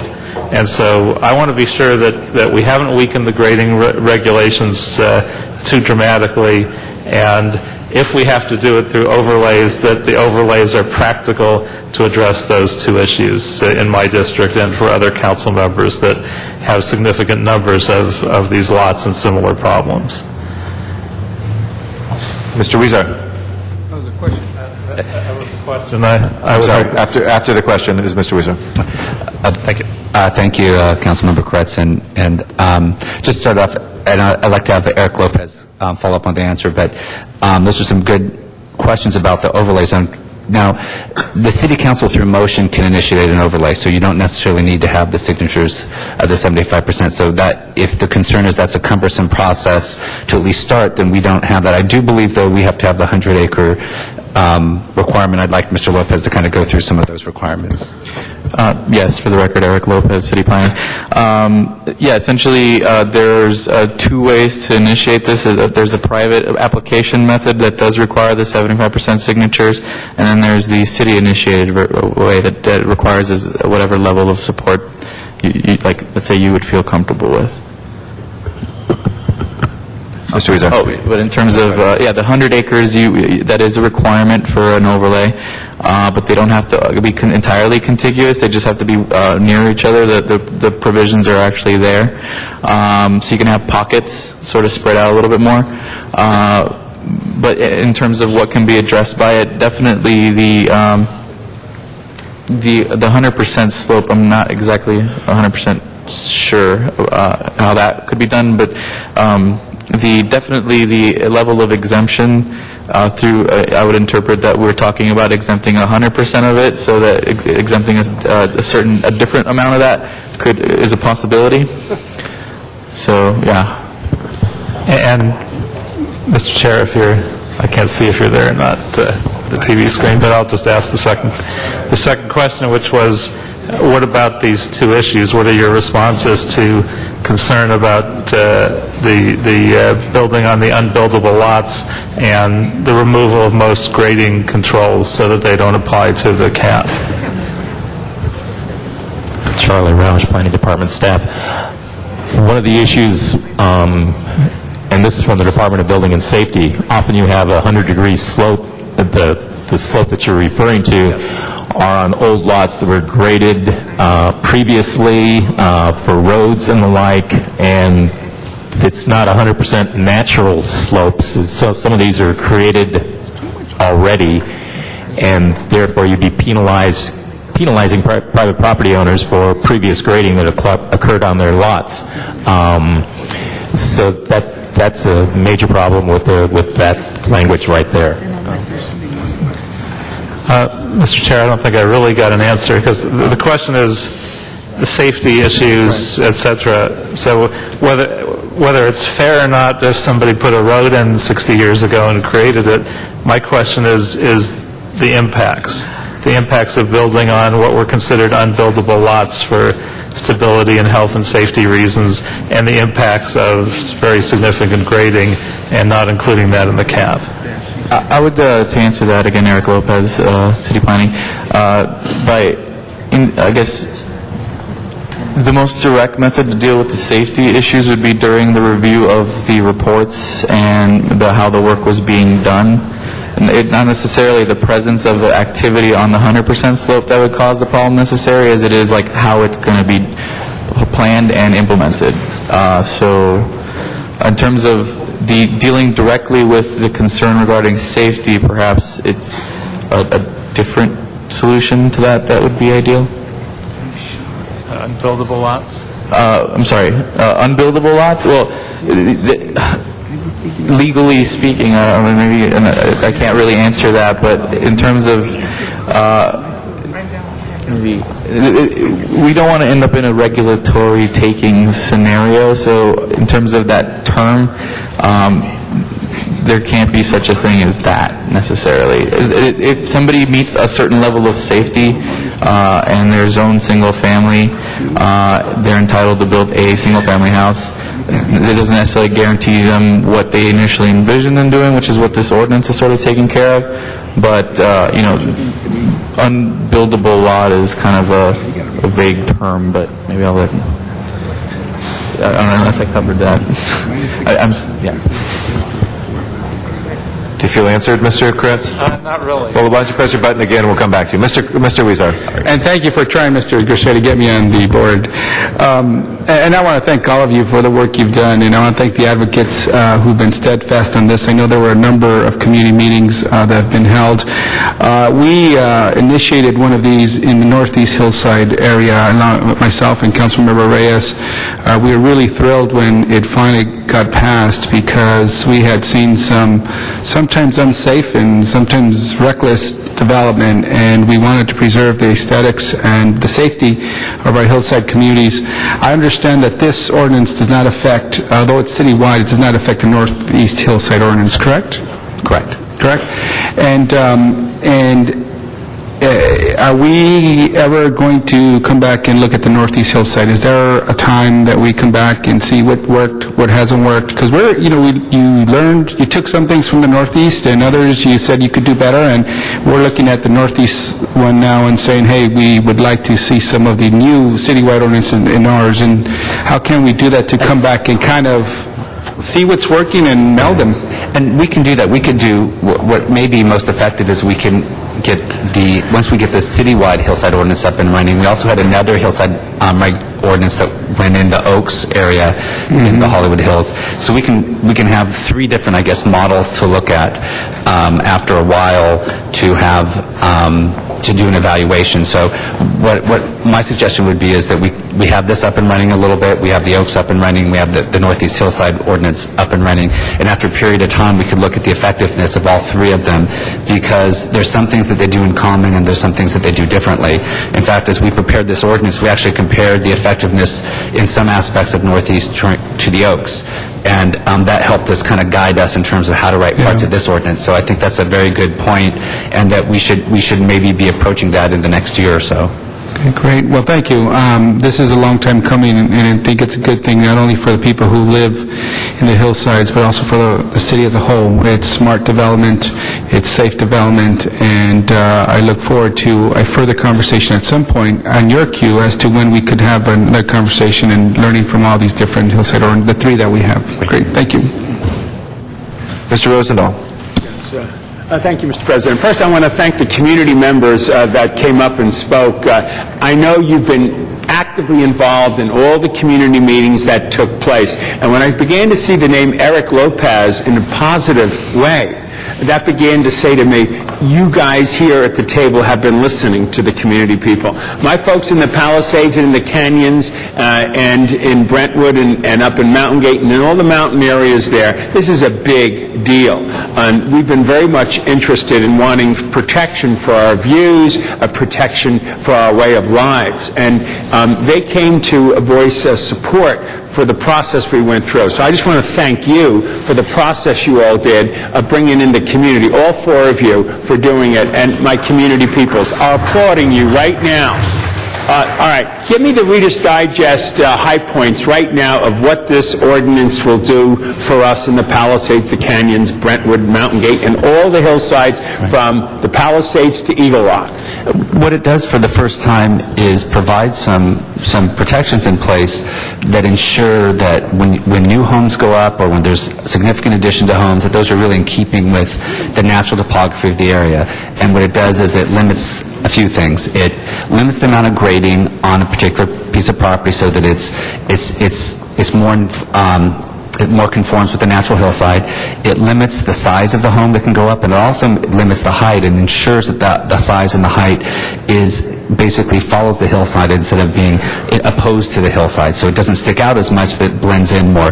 That's really the principle behind this, and this is something that complements our baseline mansionization for the flat areas of the city that we adopted a few years ago. And this is the hillside complement of it. And as I mentioned before, this is really something that has been used throughout Southern California for 20 years. There are many, many hillside communities, so these are, if you will, tried and true methodologies to achieve this. And we think that the value that it provides although it will provide perhaps some more regulation on the individual homeowner, what it provides, though, to the whole communities is the fact that if you talk to any real estate agent, the three most important things are location, location, location on your own property value, which means it's everything happening around you really impacts the kind of value of your own piece of property. So it's something that we think that kind of stabilizes these areas and actually increases their value. Of course, and that's beautiful for us to hear. What if, by right, someone can build on a piece of land that would block your view? If the house wouldn't block your view, maybe the trees or something else. How do we deal with that going forward? Essentially, the best way to deal with that is using the single-story height district. Essentially, you have to allow somebody to build something, and the single-story low-rise structure is probably the bare minimum that somebody should theoretically be entitled to build. So it's the idea of view preservation presents a problem of one person having a right over another person's property. So what you want to do is frame the discussion as to what height or scale is appropriate for this neighborhood, and if that height of 18 feet would help to produce or preserve any views, then a simple zone change to the new single-story height district would address that directly. Very good. Now, what about streams on property? We call them the veins of the system. My folks have been up there in the hillsides identifying the streams, and we don't want to see them paved over or somehow hidden. It's part of our ecosystems, obviously, and in the memory of Marvin Browdy, we obviously need to preserve those streams as well. Where are we on that? Well, I think the problem with that, and I think a lot of people would agree, although there's different points of view on it, is that unfortunately we don't have a map of all the streams. So in terms of protecting them, that's probably our biggest hurdle. But when will we get that map? What do we need to do to get it? Well, there's a couple of different versions, I suppose. The USGS has a thing called blue line streams, although those aren't the level of which a stream needs to be actually running. Is somewhat, some would consider a little on the higher side for it to be, so like in terms of, seasonal streams, it becomes a tricky conversation, and it was decided early on that would need to become its own separate ordinance. Yeah, and I know it should be, and I look forward to us doing that, because basically when a developer comes in with plans, if it shows a stream on the property that should be preserved, we want to make sure clearly that it is preserved. When do you think it will get to that point? That would be something that we'd have to add into our work program to take a look at that, and as Mr. Lopez mentioned, we would have a good starting point if that's where the City Council wanted to go in terms of a list of blue line streams, that we would just have to make sure that we could map them and put in the appropriate kind of regulations to go along with mapping those streams. But that would be up to the Council if they wanted us to start that. Very good. I look forward to that. And thank you again, all of you. Charlie, you're always there on all these issues as well. All of you are. And again, thank you, community, for being focused and strong in this issue. And we look forward to moving forward today. Thank you very much. Mr. Labange. Thank you very much. I want to thank planning staff. And I look at Charlie there. Charlie been around the longest there. Just think if we did this when you first started. When did you start with the city, Charlie? It's my 33rd year. 33rd year. It makes a difference. Mr. Reyes, thank you. In 2006, you seconded a motion that started the process that first dealt with the flatlands, and now we deal with the hillsides.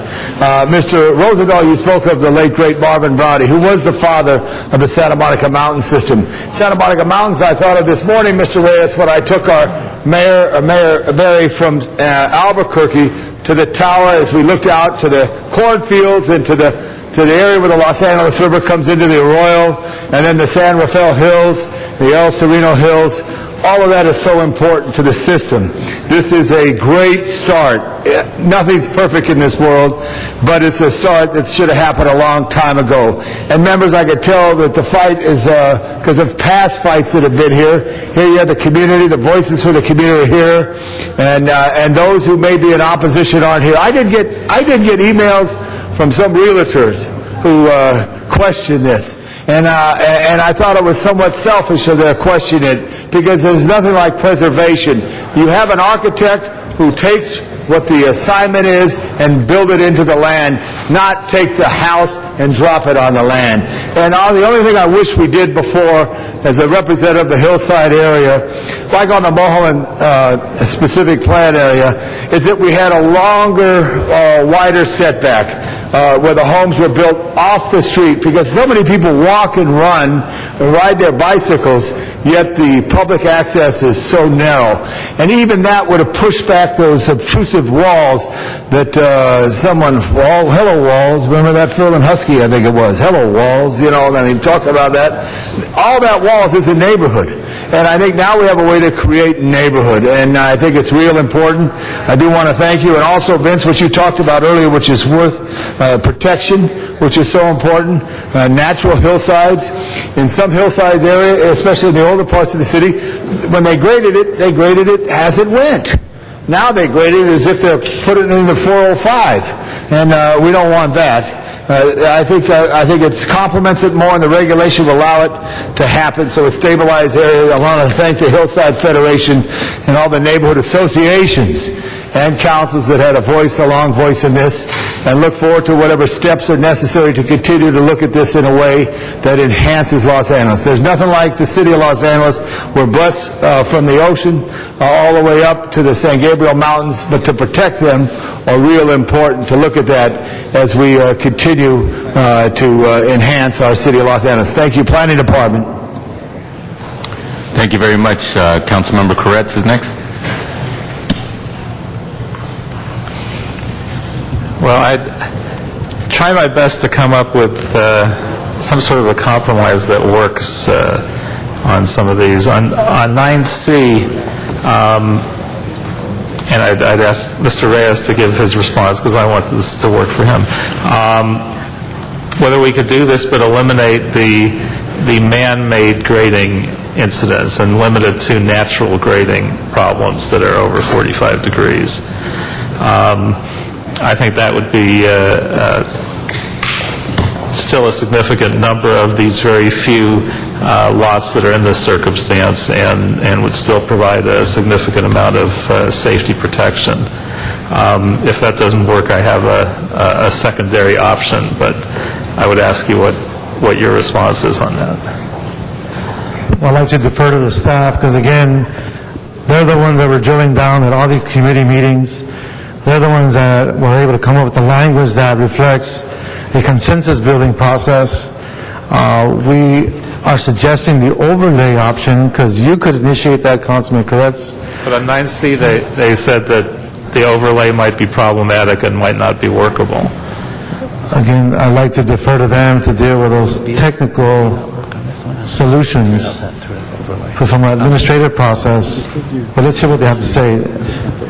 There may be some other ability besides an overlay, maybe through queue conditions where we can handle that on the extreme slopes. I think that there may be some issues in terms of implementing it the other way that may be difficult with our building and safety department, because they're the ones who ultimately would have to take a look at this and ensure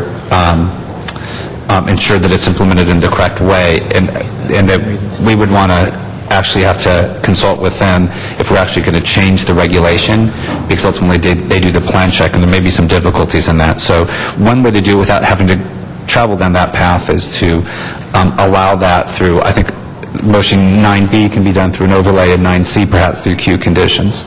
So that might be a way to do that.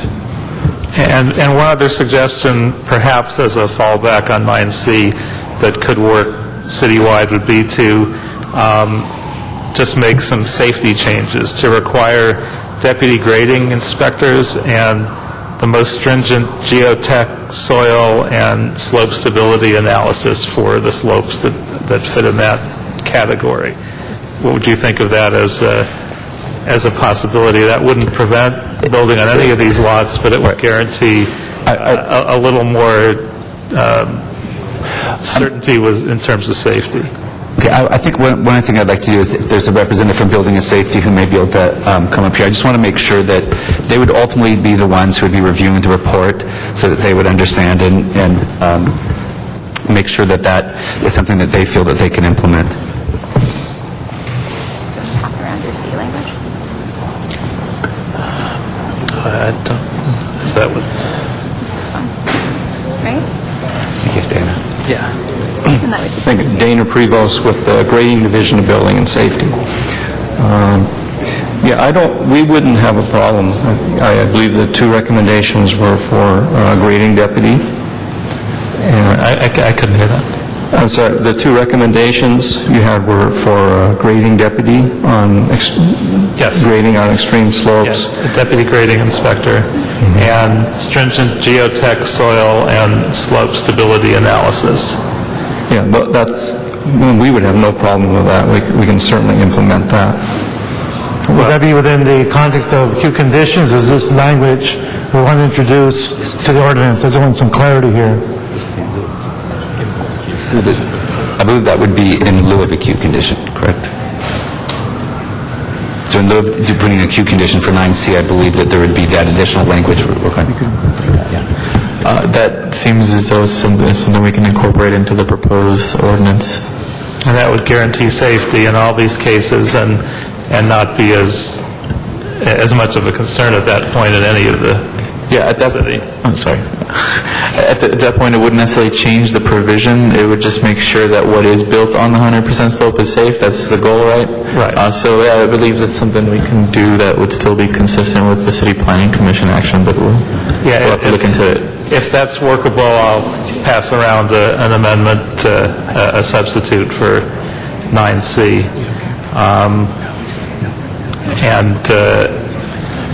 If we can figure out how to look at 9B and 9C, the further steps as a queue condition or an overlay, I think it's fine not to do that citywide, and I would withdraw both of those as amended and just ask us in the process to see how we could do that as an overlay or a queue condition. Okay, and I think that allows us to move forward.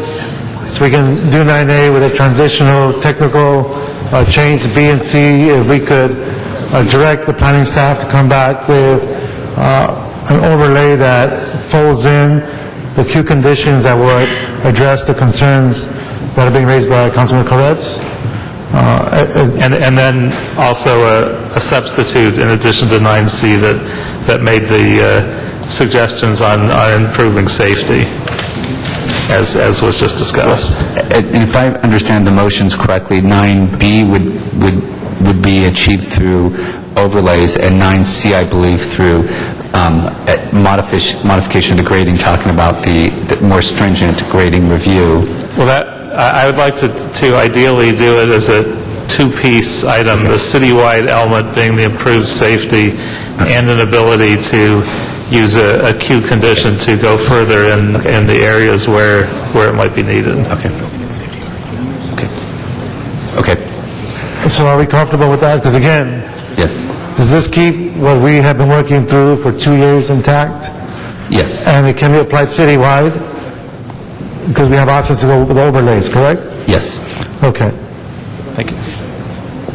Okay, and we'll have clarity from the clerk as to the interpretation of what the vote would require on those in a few minutes. But we do have some more speakers on the queue.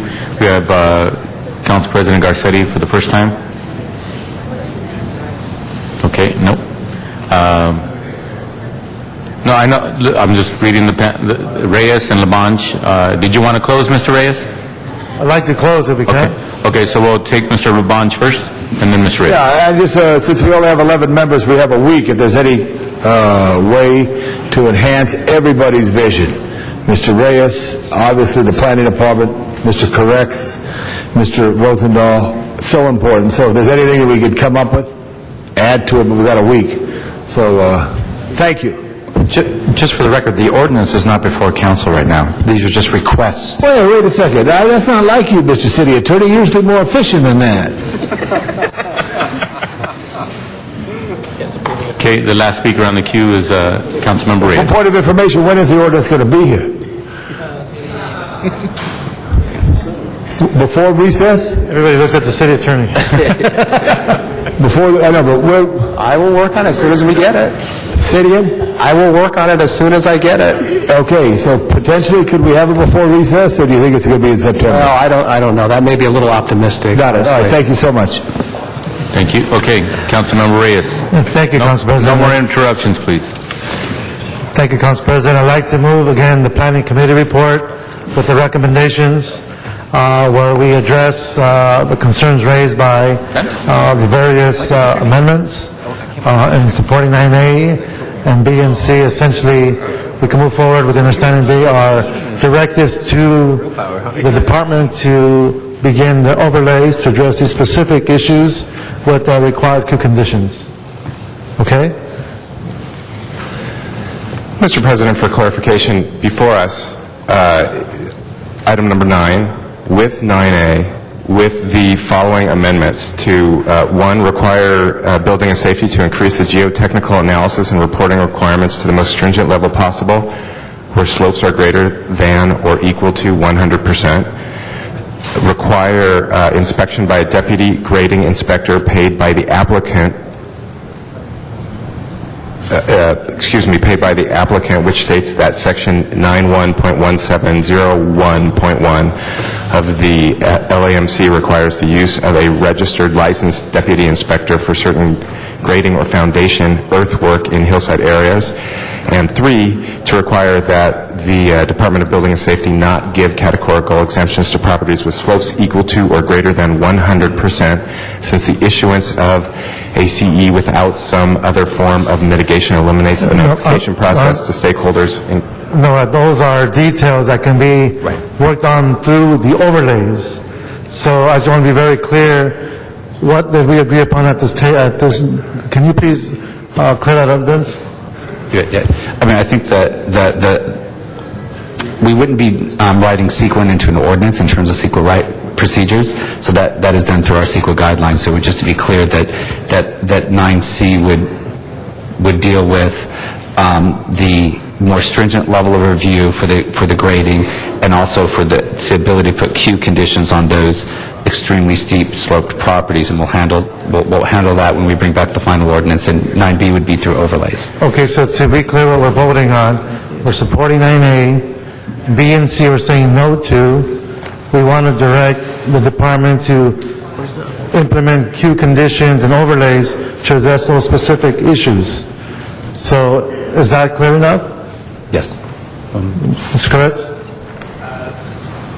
That's missing the one item I wanted to ask be citywide, which is the geotechnical analysis, et cetera, as was read by the city clerk. I wanted to add that citywide. It doesn't make any sense for it to be district by district when it's a guarantee of safety for every hillside property in this circumstance. Can you please clarify? Yes, we can add that in citywide. Okay. Okay. So do you want to repeat for the clerk what is in front of us? Yeah, I want to make sure the clerk gets it. I'll see if Mr. Lopez will take a stab at that one. Not actually seeing the specific language. I believe the first one was the technical change having to do with implementation of projects that are currently in the remedial status, the remedial grading projects. That's 9A. That's 9A. Okay. The other one is the requiring a more stringent geotechnical report on activity on 100% slopes. Citywide. And the grading inspector. What's the title? Deputy inspector to be on site, paid by the applicant. And the CEQA portion is something we have a concern about. Perhaps that one could be removed, but yeah. And then I think that's it, right? That's it? Yeah. Okay, so then we vote yes 9A, no to 9B and C, but we add the amended language as suggested by Councilman Koretz. And that will be the action of this body. Okay. Great. Thank you, Ed. Okay. We just need one vote then on this, if we can please open the roll. Close the roll and tabulate the vote. 11 ayes. That is unanimously approved. Thank you all very much for being here. And in breaking news, I'd like to recognize Councilmember Rosendahl for an announcement. Thank you very much, Mr. President. We have good news. We just heard the court ruling that threw out the Prop 8. We're celebrating this not just for the gay community, but for the cause of justice and equal rights. Judge Walker issued a wise decision that affirms our dignity by forbidding the state of California from judging and restricting our love. I look forward to the day when this decision is the law of the land. Even as we celebrate this decision and prepare to defend it on appeal, we must remember that this ruling is a small step in a long struggle. We must stand with our LGBT sisters and brothers who are persecuted and killed in foreign lands, and we must fight here at home for those who need and demand social justice. So, hallelujah for the moment, folks. Okay. Thank you very much. A great decision, and thanks for sharing it, Mr. Rosendahl. About 2 minutes ago, that decision was announced. Next order of business, please. Item number 24, called special for cards. Item 24. We have cards on this item. And John Walsh, item number 24. All right, Mr. Walsh is not here. We'll close the public hearing. If we can prepare the roll and tabulate the vote. 11 ayes. That is approved. Next item, please. Item number 25, called special for cards. Mr. Walsh is not here. Dr. Williams, if you'd like to come forward on item 25, please. Coming back. Looks like he's supposed to be right here. Thank you, sir. I'll make it very short. It seems like Dr. Clyde Williams, El Sereno, Northeast LA. Street furniture seems now to be replacing spatial events as to how to keep monies to do things that particular people want to do. Street furniture, $125,000, that's 2.5 neighborhood councils' annual budgets. Is wants to be placed into salaries general for enhanced efforts and for all expenses related thereto. Is this replacing the special events slush funds? I don't know. It seems to be a kind of a strange use for street furniture to pay for salaries. So I would highly recommend that a procedure be developed as to what are the guidelines for the use of street furniture revenue funds. Thank you. Thank you. Let's prepare the roll on this item and tabulate the vote. 10 eyes. All right, 26 is next. Mr. Walsh is gone. That closes the public hearing. If we can prepare the roll on 26 and tabulate the vote. 10 eyes. That is approved. Item 29 is next. We have John Walsh is not here. Mr. Sachs, you are the last speaker of the day. Are you sure?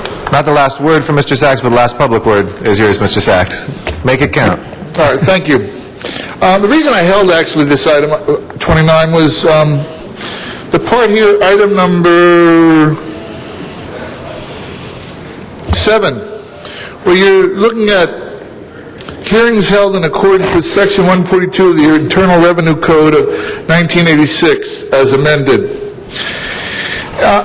And I question that because you had an item before your Transportation Committee meeting regarding somebody from a taxi company, a cab company, who had contacted the Internal Revenue Service regarding their status as a worker.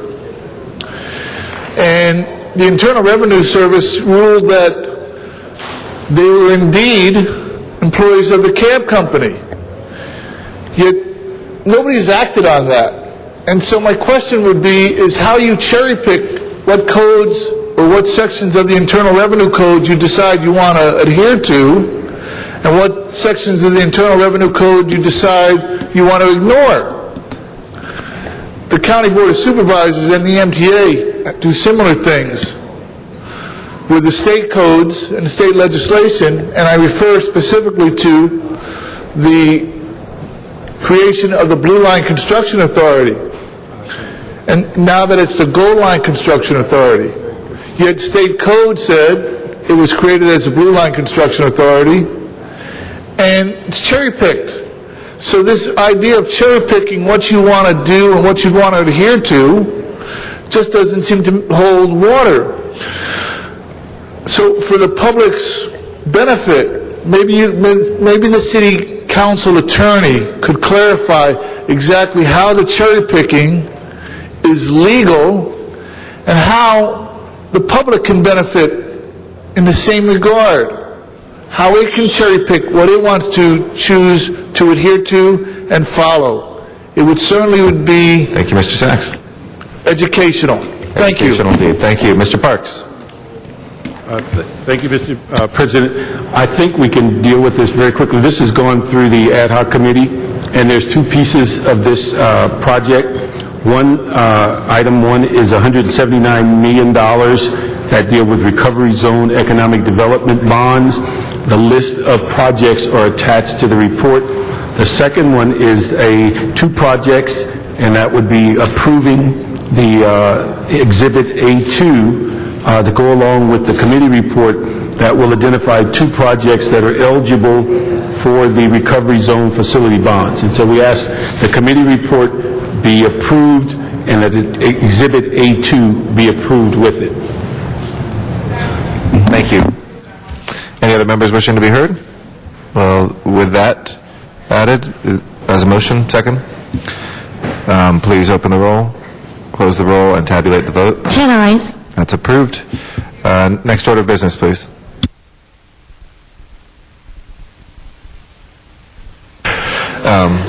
And number 5 forthwith without objection. Next order of business.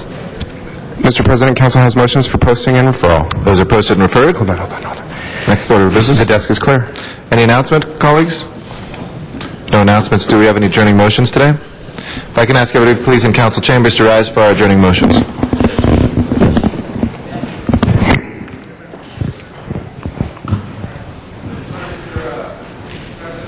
I do have an announcement. Okay, Mr. Rizzo, announcement? Public Works Committee will begin at 2:15 today. It was scheduled for 2 o'clock. It will begin at 2:15. Great.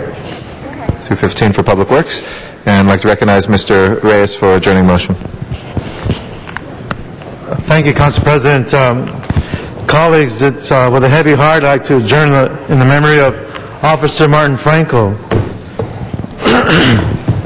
He passed away on July 6, 2010, after a 6-year battle with cancer. He had served Rampart Division for more than 13 years and had used that opportunity to work with local youth in an effort to keep them away from gangs. Members, you may recall that in January 2009, we brought Officer Franco along with his family into council chambers, along with LAPD's Mounted Air Support Units and Fire Station 11.